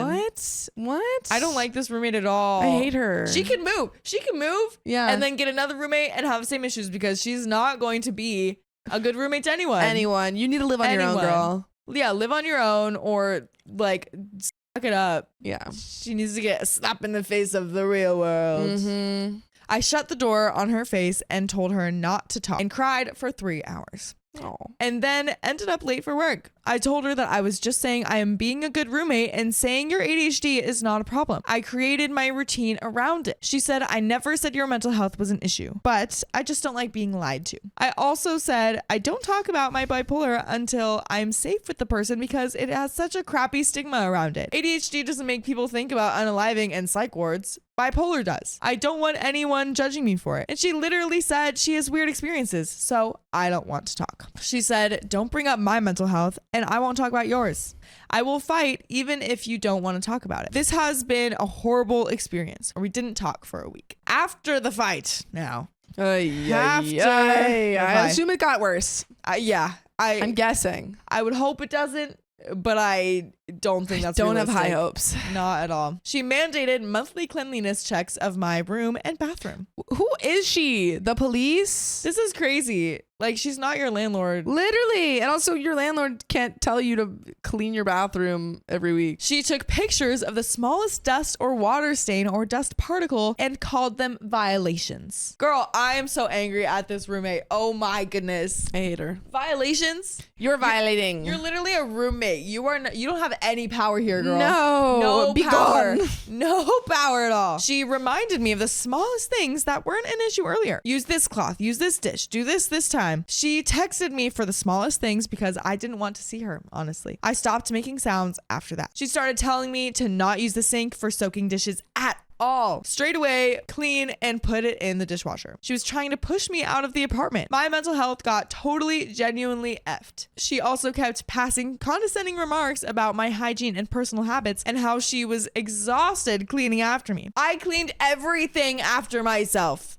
My guess was it was her clinical depression, but I did not say anything. Ay, ay, ay. She started putting new rules and acted like they had been there forever. She also told me that she has asked her friends for help about how to handle my hygiene and sanitation of my room by going on Reddit. So she went on Reddit too. So everyone's on Reddit talking about this roommate situation. We need to find that story. Yeah. Link it. Hence the cleanliness chicks. So she basically beat and told me not to be about her to anyone in the circle where I found her connection. I started getting tired, crying, having sleep issues, and physical nightmares. At one point, I refused to look at her while resolving issues. I told her I would just do what she wanted because I don't want fights. I'm a very calm and rational person. My mental health started bleeding into my other relationships. It was super embarrassing. Aww. That's so sad. Yeah.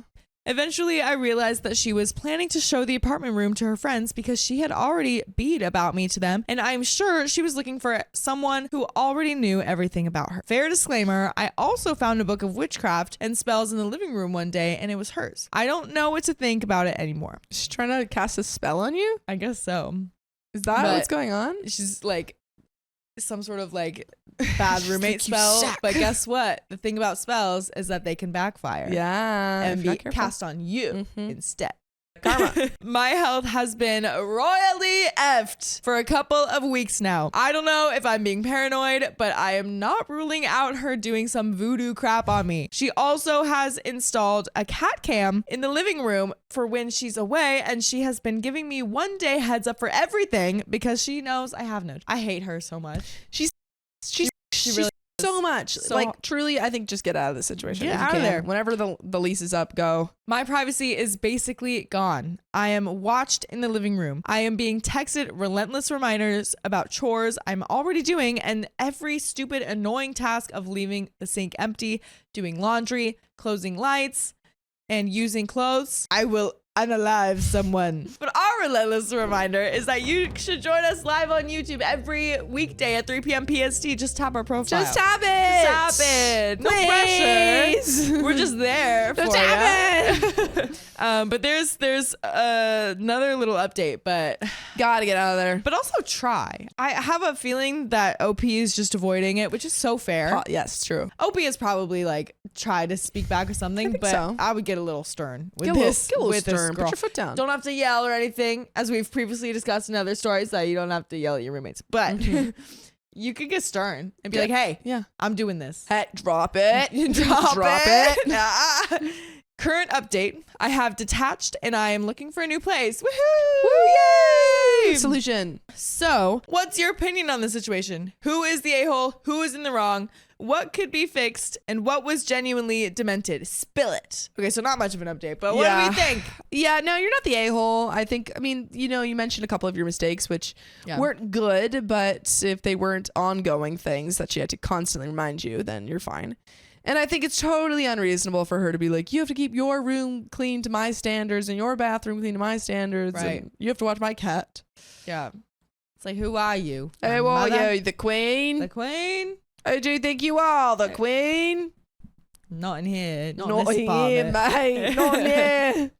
But that is the end of that story. That's the end. My roommate was recording me while he thought I was asleep. I need to get out of here. Yeah, you do. What is he recording for? Oh. For starters, in typical bad roommate form, he is horrible about cleaning. Classic. This is college housing, and there are 6 of us in the house, 2 people to a room. The place is nice, but very small, and so every little thing counts. He never cleans his dishes on time and will leave them in the sink for days, nor does he ever wipe down the counters after cooking. I know he's been told to do these things throughout the past 2 semesters. As well, he treats the living room like his own personal storage area. Things like his deodorant, backpacks, laptops, etc. are most often laying around somewhere in there. He has also been asked to do something about this and has not. Plus, his side of our room and closet are filthy. Clothes piled up randomly and trash everywhere. No trash recently, but for most of his time here, there was. By the way, this comes from Low Phantom on the OK Storytime subreddit. So now on to the actual crazy stuff. After the first semester of living with him, I started keeping my toilet paper to myself because he never helped buy anything for the room/bathroom. That's so annoying. It still might sound petty, I know, but I was already frustrated with him, and you would not believe how territorial you can get about your stuff when you live with 5 other guys. Plus, I'm on a budget and I want to be the only one using the things I buy and have to keep buying. And after I started doing this, he still never bought his own toilet paper that I know of. One day, I walked into the bathroom and saw a pile of paper napkins on top of the toilet. Napkins someone else bought, by the way. I chose to ignore it. A few months later, napkins are gone, and one day I notice a bottle of Clorox wipes by the toilet, which I bought. Dude, you're wiping with Clorox? What? That doesn't sound very safe. I thought to myself, wow, he actually is cleaning stuff now, and moved on. But then a few days go by and I notice nothing really looks clean and the wipes are still there. The wipes are also sitting in the same spot on the floor where he would always leave the toilet paper. Then one day I see that wipes are hanging out of the bottle, so clearly it's not that the bottle is just sitting there unused. A thought occurred to me, but I thought, surely he couldn't be that stupid. Oh no. A day later, I decided to ask him about it. He actually admits he's been wiping with the Clorox wipes. And even though I already knew in my mind what was going on, I was still so shocked to hear him confirm it. I told him not only was that stupid in general, but that the wipes will really F up the plummet. He goes, oh, I didn't know that. Sometimes people's idiocy shocks me. Honestly. Oh, I didn't know. Dude. Sorry. What? In the toilet? Did anyone ever raise you at all? And I responded with, well, that's why they put a big label on the front of the bottle in all caps that says, do not flush. I told him to buy his own toilet paper, and he has once or twice since then, but on multiple occasions has still just taken mine from where I keep it. So now he's like literally stealing it. Yeah. Another time I was gone for a few days, and when I got back, I noticed my razor was sitting in a different place from where I left it. Oh no. Come Not sharing on. razors. I picked it up, and it's completely filled with his facial hair. You're not even gonna wash it out? Dude, Come on. dude. So not only did he use my things without permission, he also used something that should never be shared for legitimate health reasons. And he didn't even bother to clean it. I confronted him about it, and he tried to deny it, like I can't tell the difference between his black hair and my red hair. And he didn't even look up from TikTok while I was trying to talk to him about it. He has left both half-eaten food and his dirty underwear on my side of the sink before, just one time each, but still. He often leaves his crap crusted onto the back of the toilet seat. Ew. Ew. And he never washes his hands after leaving the bathroom. Never! This is my freaking pet peeve / also nightmare about specifically, it's usually men. Sorry to generalize. But like men not washing their hands. Yeah. I have like such a fear about it Yeah. because I wash my hands maybe too much. Like my hands get really dry because of it, and I get so afraid because it's so common for like, I don't know, guys just don't wash their hands that much. Yeah, which is crazy to me because guys Crazy. also, you touch your pee-pee Yeah, every yeah. time You're you go to the why- bathroom. Yeah, and also even if you're not, you're touching the seat, you're touching the flush thing. Those all have germs on them. Yeah. Wash your freaking hands, you dirty men. You dirty boy. You dirty boys. Wash your hands. Also, watch please. your doo-doo off of the toilet, please. Yeah, okay. disgusting. What is that? Ew. Don't leave food in the bathroom. Yeah. Honestly, anytime you go into a bathroom, you should be washing your hands.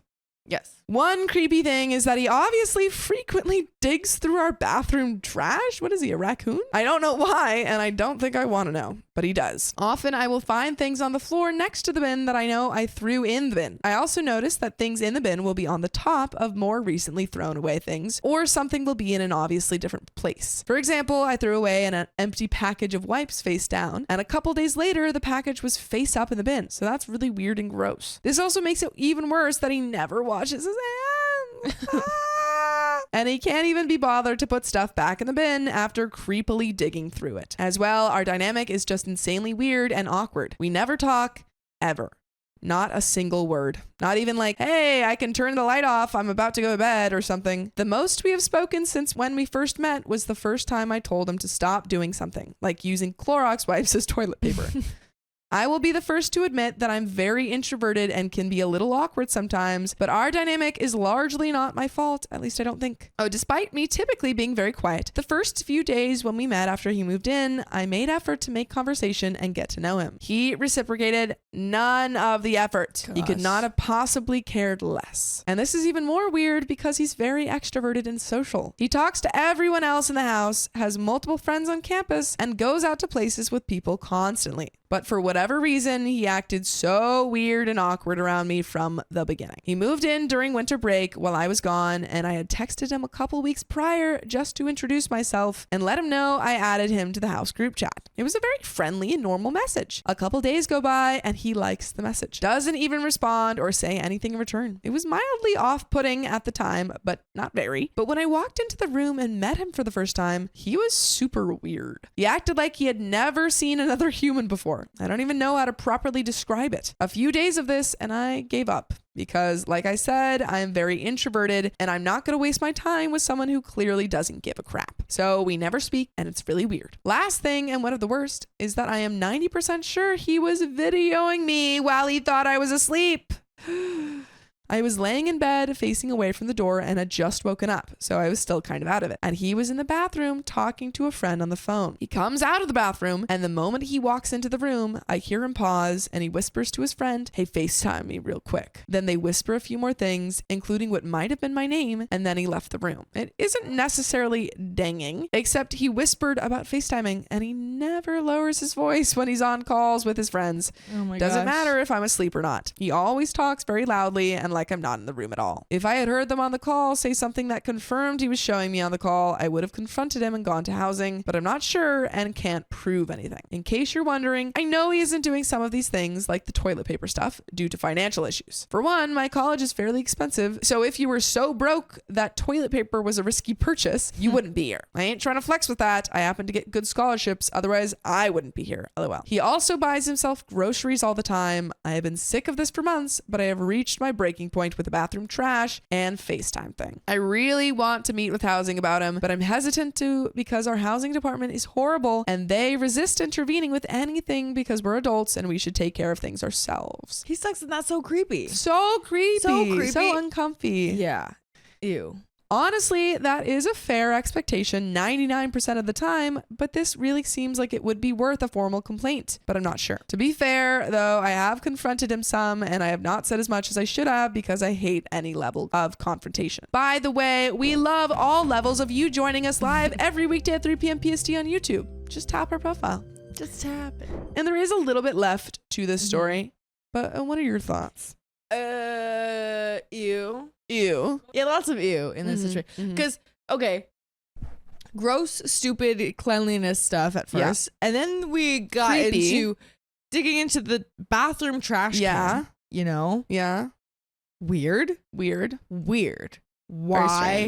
Why are we doing that? Why? Like, what would be in there? Yeah. What you looking for? What are you looking for? Like, Just dirty some crafts? Q-tips? Dirty tissues? Yeah. Face wipe wrappers? Like, what? And then we bring in videotaping you while you're sleeping.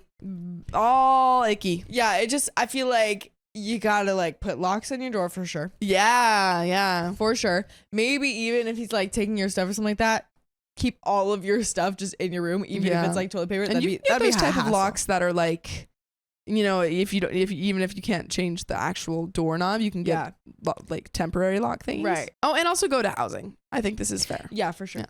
I don't mind if he doesn't like me, and I know sometimes personalities just don't mix, but I really don't know what I could have done to provoke this behavior. I am clean, I keep to myself, and was friendly to him at first. Sorry for the long post, but it's all just so infuriating I had to rant. LOL. If you made it this far, you're the best. Thank you. Appreciate it. We try.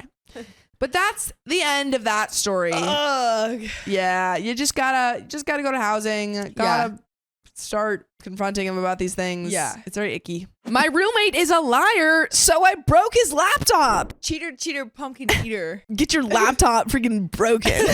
For context, as I know you love context, he's not my roommate any longer, but still works with my fiance. I, 21, live in a townhome with my 3 roommates and a fiance. In July to August of 2024, a friend my fiance made at his job began to come over a lot. Let's call him Randy. By the way, this comes from Tight Question 7081, and if you want to share your stories, go to r/Okie Storytime subreddit. So he would go fishing and kayaking with my fiance, and sometimes have cookouts with me and him, and even stayed on our couch overnight. Randy and my fiance came up to me one night to discuss something important. It was Randy wanting to know if he could crash out on our couch for a few months and pay rent so he could get back on his feet. After getting some context, he was living in a motel with another previous friend, ex-coworker, and this friend never paid the fees or anything and locked Randy out of the place, even making him sleep on the floor/couch of the motel. If I'm being honest, I'm a very empathetic person, so I told him as long as he cleaned up after himself and did a chore like everyone else, I didn't mind. I regret this decision to this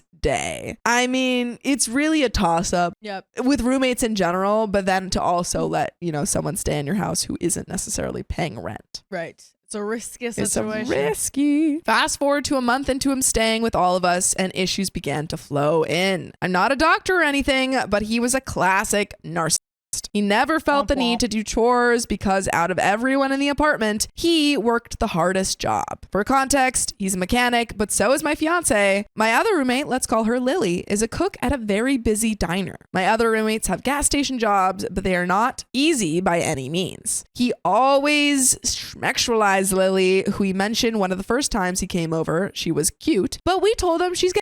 He never dropped this. Lily is very eccentric and hyper. She has no filter and does as she pleases. She's always walking around in barely any clothes, and we all don't care. It's just how she is. It bothers no one, especially not Randy. However, there were a few times she would say, "Don't look," and he would instantly look. Okay, to be fair, I feel like if someone goes, "Don't look," you go, like, "That's true." You know what I mean? Yeah. I guess it depends on because I guess there is that kind of "don't look" what? Right. But right. I feel like it's like, "Don't look," and he's like, "Where?" Yeah. Or like, "Don't look, I'm naked." And he goes, "Whoa!" Yeah. Whoa! And it's just like, "Ooga!" Right. Yeah. And even times he would just lustfully look at her. And when we made jokes about it, he would shut down and call her ugly. Oh my God. Why is he here? Why is he here? He That's your crushes. Yeah. He constantly made nasty jokes about gay and trans people and even women. Why is your friend friends with him? I mean, your fiance friends with him? Because this seems like a terrible person. Yeah. Why are we friends with this person? He made comments about the loudness and me and my fiance's schmexy times and wanting it to be louder. Ew. He was a creep in multiple ways, and it was not Lily's fault for what she wore. Randy also menaced my cats. Yes, and I knew this because we had cameras in our kitchen and I was checking them for some other reason relating to dirty dishes and saw the clip of him chasing my cat and scaring the heck out of him twice. My cat is okay, by the way, but I was pissed. Randy always one-upped everyone when trauma dumping, saying he had it worse. It didn't matter if we weren't even talking about trauma somehow. What he was going through was worse, or he was better and knew better and was smarter. This went on every single day for months, 3 to be exact, before all heck broke loose. Now for how I got to the point of breaking his laptop. Honestly, I would have broken his laptop like months ago. Lots of different reasons. Months ago. Yeah. He seems just like a terrible person. I'm like, why is he here? The end of September came and we noticed Randy acting a bit more irritated and spacing himself from us all more and more. One night when my fiance went downstairs to make himself some water, he got tapped by Randy to talk. This is the beginning of the end. How my fiance related to me was that Randy wanted to go back to who he was living in the motel with prior because he was not going to make it another week without his help. He also told him a week prior he had already planned this but didn't think to tell us, and then told my fiance to not tell any of us roommates or even me. Of course, my wonderful fiance told me first thing next morning. Of course, I told my roommates because what? So all of us collectively panicked because it's the end of the month and we have so many bills due and we all plan for them to be 5 ways. I stay at home, not 4 ways if he leaves. Lily calls a group meeting, but then Randy is gone all day paintballing, so we waited all day for him to come home. He left at 11 a.m. and came back at 10 p.m., bro. Anyway, he immediately fell asleep on the couch, and I told my fiance, heck no, and I woke his butt up. All of us congregated in the living room as he was barely awake, and Lily began the conversation. He begged to postpone the conversation until the next day because he had a terrible headache. Too bad. Shouldn't have got paintballing then. That's your fault, man. We said no. Duh. Lily began to tell him we found out about him leaving and needed to discuss it and find out what's happening because it affects everyone's lives. Well, long story short, he says he agreed with our perspectives and wouldn't move back in with him. No, wait, I think it should be like you have to stay for the month and then leave. Yeah, or like you have to pay. Yeah, you have to pay and then leave. Right. Please. Like, why did you convince him into staying? Yeah. Like, I know you wanted the money, but that Sure. should have been a separate thing. It should have been like leave, but also pay us. Get the money. Get don't out. Get him. We all collectively sighed in relief and went along with our lives. Until a day later, the next day, he came home from work and he started grabbing a bunch of his stuff, like overnight stuff, and saying he was going to stay with his dad, which me and my roommate Lily kind of figured wasn't true because he had claimed he did not have a good relationship with his dad at all. And they never talked, so we were all weirded out. He never came back to live with us again. He did come back to get his stuff because he moved back with a friend. Yes, he lied and swindled us. Gave us the most bull honky temporary peace. We told him over text that he had one day to come get all of his stuff and one day only, and he couldn't make multiple trips as he didn't have much of anything, to be honest. He came a couple days later at a really late time to grab his things, and he snuck into the apartment trying to be quiet and not turning on lights and peeking his head around corners. Little did he know, we were all waiting for him. Ooh. They're all like sitting in the dark and they're like, hello, Randy. Thank you for joining us, Randy. Lily and my fiance and even my other roommates laid into him. He was avoiding it the whole time and grabbing his things, and he went in and out a few times. As he walked out the final time, Lily asked him if he had everything because he wouldn't be allowed back ever again, and we wouldn't give him anything if he left it. He said, I'm shutting the door, ain't I? And slammed the door closed and left. Well, me and Lily noticed a laptop and Xbox on top of our trash can like an hour later. Ooh, rookie mistake. About to lose your laptop. She and my other roommate, we'll call him James, opens the laptop to see if it was working, and it wasn't. It was very destroyed and it wouldn't turn on. It literally looked like it had been run through a blender. So Lily, James, and I collectively, out of anger, agreed we would smash it on our back patio. And we did. And it felt amazing. Then a couple hours later, Randy texted my fiance asking for the exact laptop back, even though he knew he wasn't going to be able to get anything back. He claimed that the laptop had a bunch of important crap on it, even though it didn't work, and that it was his whole life. In my opinion, if something is your whole life, you're going to make sure it's the first thing that you take out of an apartment of people you screwed over. It's been a few months since this, and even though he claimed on his deceased mom he would pay us even after knowing we broke the laptop, he never did. He didn't give us a dime and completely screwed us over and even run up our electric, Wi-Fi, and gas so much that when he left, it went down over $100. That's wow. a huge decrease. Wow. I needed to impress that the laptop was only destroyed because we couldn't even work it or turn it on, and it was already so badly butchered. We wouldn't have done that if it was a normal working laptop. So am I the a-hole. But you know what always works? Listening to more full episodes with stories just like this. Just go to Spotify, Apple Podcasts, or your favorite podcast app and search up OK Storytime. That works. That works. Tried and true. But there is a little bit left. There's a little edit. But what do you say? Is OP the a-hole? I think not the a-hole. I think not the a-hole. I think he left it there. It didn't work. Exactly. Already broken. Already he seems destroyed. like a terrible person. Yeah, they said you forget stuff. Yeah. You're not gonna get it back. Yeah, and that's he going forgot through it. in a court of law. Yeah, absolutely. You can't fight that. But there is an edit. Let's see it. I'm getting a few people who do not seem to understand why I stay at home, especially at my age of 21. I have POTS. I also have Ehlers Down syndrome, and on top of that, I have a bunch of other vascular, muscular, and other physical issues, as well as that I am autistic. So because of that, I stay home. I handle the finances, most of the cleaning when I can, and everything else here. I'm getting a lot of people asking why I didn't just leave it on the doorstep or put it in a bag on the porch or something because if someone abuses my animals and my roommates and me and my fiance, I'm not letting them come back to the apartment after I gave them an allotted time to get their stuff. My question is, did you keep the Xbox? Yeah. Because Was that destroyed? Yeah, don't let that go to waste. Yeah, that probably still. I'm gonna hope that's what happened. Yeah. It probably still works, and then they play fun games Play fun in games. celebration of him leaving. Yeah. But that is the end of that story. So Oh. we're going to get into the next one. My roommate's boyfriend tried to test my loyalty. They threatened to kick me out. He's testing my patience. I, 19 female, live with my roommate, let's call her Ashley, 20 female, in a small 2-bedroom apartment. We've been friends since high school and decided to split rent when we both started college. By the way, this comes from Wholesome Ario on the r/OK Storytime subreddit. So things were fine at first, but then she started dating Jake, 22 male. At first, he was over just a couple nights a week, which I didn't mind, but over the past few months, he's basically moved in, eating our food, using our stuff, and not contributing a single dime to rent or bills. This is so frustrating. I've been in this situation. Yeah. It's incredibly frustrating. Sometimes I worry that I am Jake. You're not Jake. Okay. You're not Jake. Okay, thank you. I like you, so you're not Jake. Okay, good. Yeah. Please let me know if I ever am Jake. No, I will no, understand. You're not Jake. I finally had enough and told Ashley that Jake either needed to start paying his share or stop practically living here. She apologized and said she'd talk to him. I thought that was the end of it. Fast forward to last week.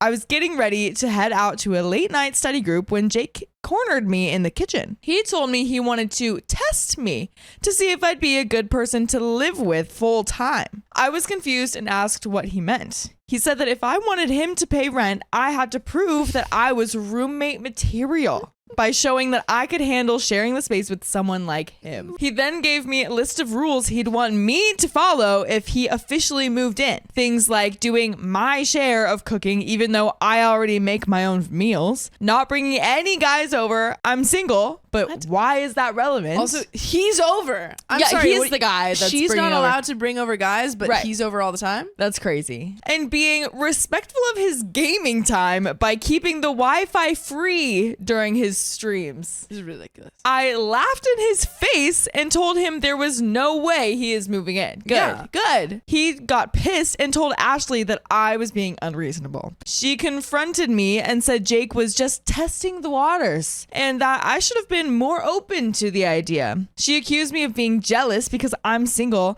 and suggested I was trying to sabotage their relationship. Now she's saying if I can't be supportive, then maybe she should get a new roommate, one who respects her relationship.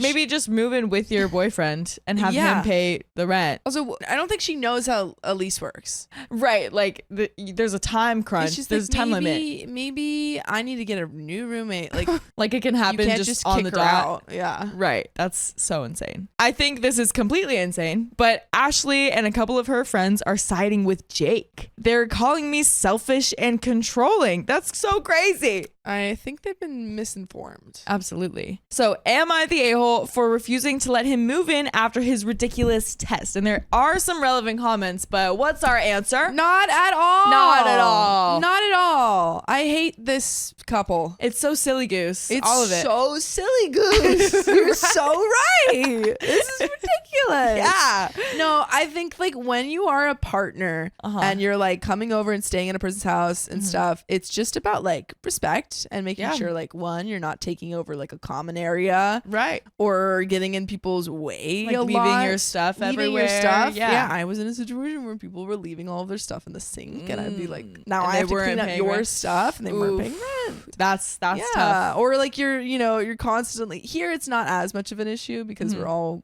contributing with toilet paper. But when you have like toilet paper's always missing, you're like, Yeah. It's just like all of those little things that add up. All right, so now some relevant comments. NoCod3515 says, not the a-hole. Jake's behavior is a major red flag. His test shows controlling tendencies and lack of respect for boundaries. The apartment is yours and Ashley's. He has no right to set rules or test you. His demands are about cooking, visitors, and Wi-Fi usage are completely inappropriate. Yeah. Your original request was reasonable. Either he pays rent or stops living there rent-free. Most leases have guest policies limiting overnight stays. Ashley is being manipulated here. Jake moved in without permission, uses resources without contributing, and now tries to establish dominance by setting rules in an apartment where he doesn't even pay rent. Stand firm on your boundaries, document everything, and check your lease about guest policies. Consider talking to your landlord if this continues. Remember, you signed a lease with Ashley, not Jake. His attempt to test you is just a power play to establish control over your shared living space. And OP responds, "Thank you for the advice. I will start to document everything from now on. Any other advice I should do as well?" Ivy Keltris says, "If you don't already have one, put a lock on your bedroom door." That's a good point. He could be snooping. Could be snooping. We don't want him Or snooping. stealing or anything. Swipe or no swiping. That's right. Gorilla Boy 75 says, so he thinks he can come in as third wheel and start making demands and stupid rules? Sounds like he's not the roommate material.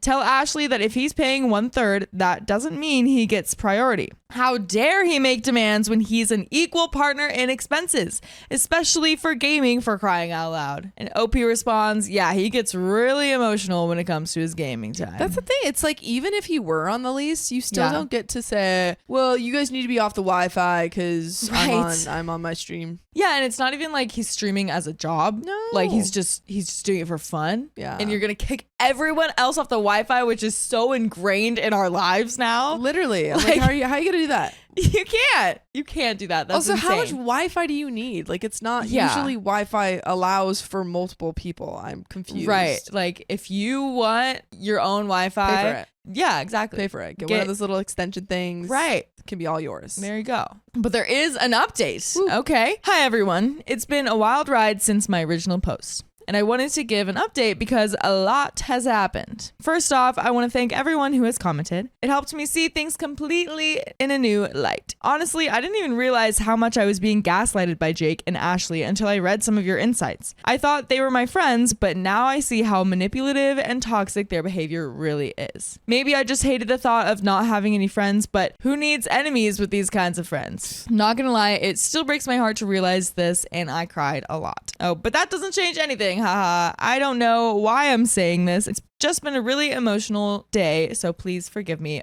for my rant. Since our confrontation, Jake has gone full victim mode. Oh, I don't want to hear about Jake anymore. Jeez. He's been telling mutual friends that I'm trying to ruin his life and kick him out of his girlfriend's apartment. Yes. Let me remind you, this man doesn't pay rent or contribute to any bills, so calling it his girlfriend's apartment is already laughable. That's right. He's been painting me as some controlling, jealous monster who can't handle his straightforward personality, he calls it. Meanwhile, Ashley is eating it up and defending him, saying I'm overreacting and causing unnecessary drama. What's worse is that I've started noticing just how much control Jake has over Ashley. That's what I'm thinking. Yeah. I mean, the fact that he's kind of gotten, like, let him live at her house or her apartment, and she's like defending him, even though it's so ridiculous. Yeah, like I feel like with relationships, when there's something so insane like this, but then like from one of the partners and then the other partner is like totally fine with it and totally like wholeheartedly backing them up, I kind of just go to like, that insane partner has to be like beating this thought into their head, you know? Yeah, I mean, like, how do you not see the red flags? She's completely bought into his narrative and is now acting like I'm the enemy. For example, she told me last night that my attitude is making it hard for them to feel comfortable in their own home. Their home. You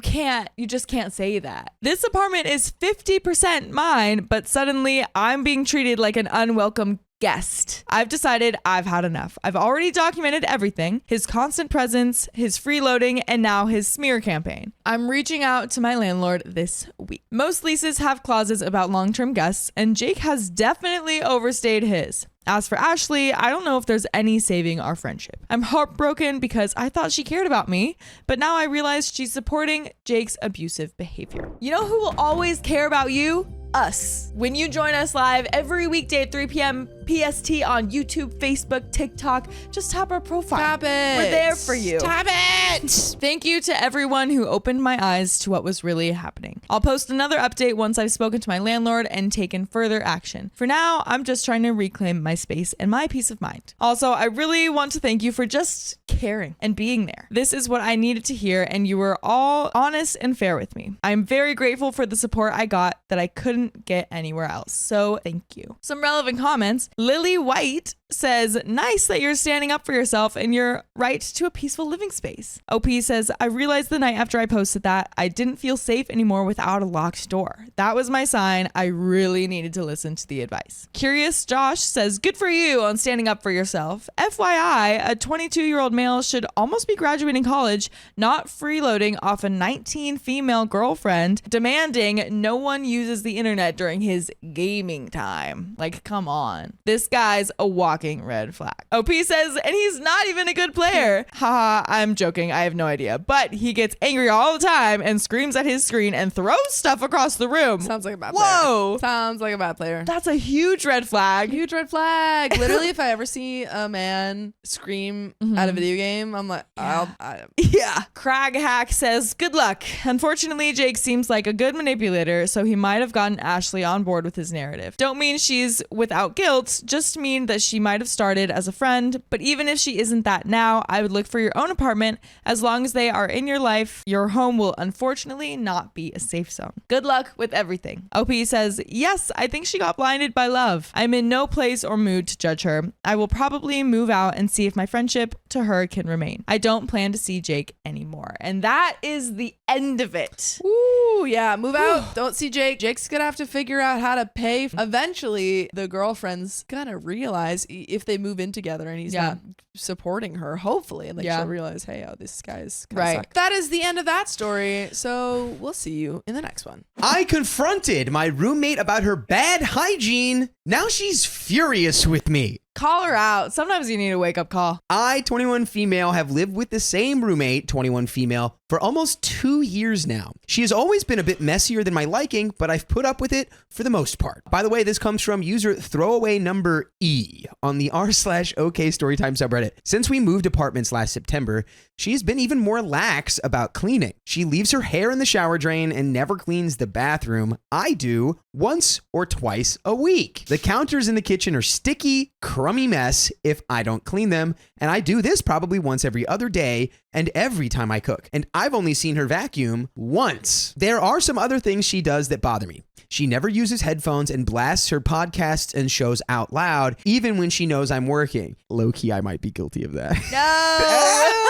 I don't This blast is your them, though. wake-up call. I don't blast them. I don't. Okay. They're low volume. Okay, that's good. She sits at the kitchen counter doing work while I am cooking and complains that the kitchen smells like oil. Duh, I'm cooking. She always seems to try to race me to get into the bathroom and takes a long time in there. She connects her phone to a Bluetooth speaker she has in there and blasts her shows from the bathroom mid-crap. For those wondering, I have confronted her about pretty much everything I stated above, and she has apologized for it, but just says she's really busy and she'll try harder to be better. The last time I did this was less than a month ago, and I did it in a very passive-aggressive way. We both agreed we were in the wrong and apologized to each other. Now, this all would be less bad if she wasn't actively making a mess, but she is, and it's the worst in the bathroom. She doesn't seem to have a good sense of what a clean bathroom looks like. I don't think she's ever done her own chores before moving in with me, as I usually find particles of crap in the toilet. I just flush them down and then clean up the toilet with a toilet brush. I clean with toilet cleaner once or twice a week. This has bothered me for a while, but it's embarrassing, so in an effort to not make her feel bad, I clean it up and say nothing. Lately, this has been in conjunction with rat-sized balls of hair being left in the shower and muddy footprints on the floor. Apparently she craps with shoes on. The footprints are right in front of the toilet in the position that you'd be in sitting there. That's crazy. Shoes on in the bathroom is crazy. She's just like literally leaving her footsteps, all her fingerprints everywhere. Yeah, she's trying to mark her territory. Yeah. Tonight, I got to my breaking point. I came home from work at 9 p.m. and had to pee incredibly bad. I'm usually home earlier on Thursday nights, but I took a late shift and she didn't know about it. My roommate was in the bathroom. Our door is very loud and it can be heard while in the bathroom, so I know she heard me come into the apartment. I waited for 20 minutes, and at that time, she turned on the shower and started blasting her podcast from the shower speakers. I knew I was doomed, so I sucked it up and peed in a Gatorade bottle. I threw it away right away, she says. Wow, no, Listen, that's real. that is, we've all been there. I wanted to shower after what I had done.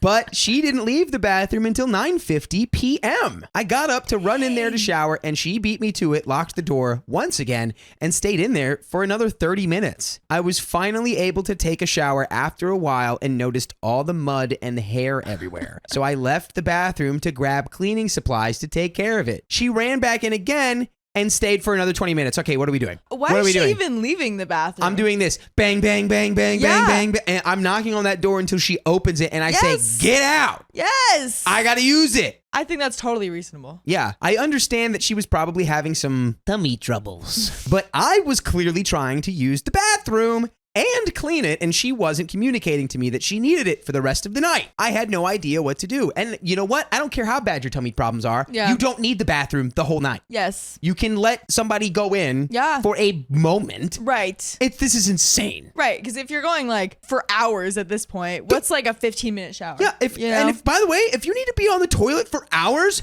hospital.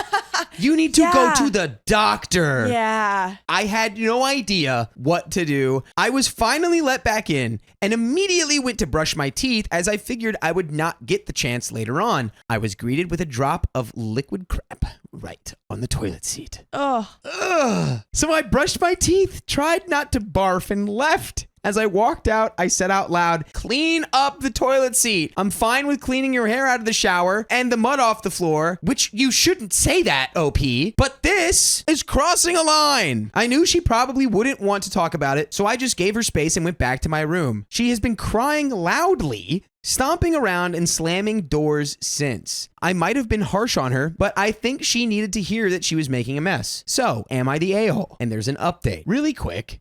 No, you're not. Absolutely not. You're not. No. Although you might not be effectively like communicating here. And I think, this could be a case of somebody weaponizing negative feelings, right? Where it's like, you can't tell this person anything because then they're going to run off and cry about it and slam doors, Right. which then is such a headache. You don't even want to tell them anything ever again. Right. There's so you're just like, no chance for communication like at all. yeah, like there's just and now you have put yourself in a position where you're the hair cleaner and the mud scrubber. Why is there so much mud in You here? even told her, What you're did like, you do? I'm okay with this. Yeah. You shouldn't be okay with that. Right. Like you need to have a conversation. She needs, not you want her. She needs to clean up after herself. Yes. I work with kids, right? Besides this, I work with kids. And one of them, their dad wrote a book, like a kid's book. It was so fun. She brought it in and I read it like very dramatically for everyone. It was all about putting the toilet seat down, clearly for potty training or something. But there was one page that was like also applicable to girls too. And it was like, don't leave any tinkle on the, I don't know what it said, but it said like, don't sprinkle your tinkle or something like that, like on the toilet seat. Just talking about anything left up, like this girl is doing, leaving it literally on the seat. Yeah. This is a book for like 2-year-olds. This woman needs to have. This is toddler levels of hygiene. Yes. Like my first potty training. Yes. Come on. Basic stuff. All right. It's been an hour and I went into the bathroom to clean up. The crap was still on the toilet. Back to the book. Get him the book. It's available online, I think. Yeah. You know what? There's a second update right after that. Let's see it. Let's go. Apparently, she uses the bathroom with the lights off because they bother her. You ever poop in the dark? I don't think I don't think maybe. I have. I don't think I have. I've definitely never been like, oh, the lights, unless I have a migraine. Right. But I mean, what? Yeah. What kind of She's weird? That's just a whole bunch of mysteries. weird. She spun this whole thing saying I'm an a-hole because I yelled at her when I told her to clean it up, then went on saying that I should tell her when I'm coming home so she can put headphones on. What? I'm at a loss, but I just said we both have things to work on and left it at that. Why does she want to ignore you when you're coming home? Like, she needs to hear you so that she can get out of the bathroom? It's That's what we need. completely inexplicable behavior coming from OP's roommate. Just insane. You need to find a new one immediately. Yeah. I really don't think I did anything wrong by raising my voice, especially since it was just because I didn't know where she was in our apartment. I didn't walk up to her, yell in her face. I was just walking to my bedroom from the bathroom and didn't see her. I think there's no winning here. And here's some comments from Illustrious Dot. Definitely not the a-hole. You've made numerous attempts to communicate and she isn't receiving your words. That's not on you. I'm a reasonable gal, but I would not have been this patient. I agree. I also would not have been like, I guess we both have things to work on. Right. I'd be like, why are you lying to me? Right. Why are you trying to lie to me that Yes. you didn't know I was here? Right. Like, This is and- crazy. And this is why, OP, I said earlier, like, bang on the door. Yeah. You refuse to be ignored. Right. Earthen Tennis 34 says, not the a-hole. In my experience as a female who is a clean person and lived with many unclean roommates in college, she is never going to change. Some people are just messy and that's who they are. All you can do to yourself by constantly confronting them is tire yourself out. If possible, find a new roommate who is clean when your lease is up. Tell me problems or not, she needs to respect your communal space. But you know what? Honestly, this comment talks about confronting. I don't feel like OP's confronting anything. OP's just Yeah. kind of like sitting around like, I guess I'll let her use the bathroom for an hour and a half. Yeah, I think she's just scared of like offending her or Yeah. something like that. Because I mean, it seems like any little thing that she does deeply offends her. Oh, yeah. So it's back to the not communicating. Yeah. If it has been this long and she has not changed, then she never will. Also, people have different definitions of what clean is. A thing that kind of worked in the past was a chore chart, but then again, it didn't work well when people are incapable of cleaning things correctly. Best of luck. And that is the end of that story. Wow. You can join our lives every weekday at 3 p.m. PST on YouTube, Facebook, TikTok, and Twitch. All you got to do is tap on our profile and you're in the live. Tap it. Just do it. Just tap it. We might even be live right now. This story is over. Yes. We are going to collect our thoughts really quick. Go check right after that. I think that there's certain things you can be passive about Yes. for your own peace of mind, right? Right. This doesn't feel like one of them. Yeah. Like it's one thing, I think, to be messy in the kitchen. That's also a place you don't want to be messy. Right. Right? Communal spaces. Exactly. Yeah. Yes. And that, includes food. You could get sick from that. Another thing you want to be clean about is feces and other like bodily fluids, right? Literally Like- leaving feces on the toilet seat. Yes. I can't even imagine not Yes. having the wherewithal to be like, I need to immediately address this. Right. Like, Like, not do you like, not see that? I'll be fine. Yeah, like she can sit on my own crap. That's fine. That's Like, totally fine. I could see it if it's maybe like a mark in the toilet bowl. Right, It's that like happens whatever. sometimes. That's just it happens. Yeah. It has to be in the toilet bowl though. Right. That is the requirement. Anyway, that is the end of that story. Guys, if you love us, make sure to subscribe. We love you. And see you tomorrow.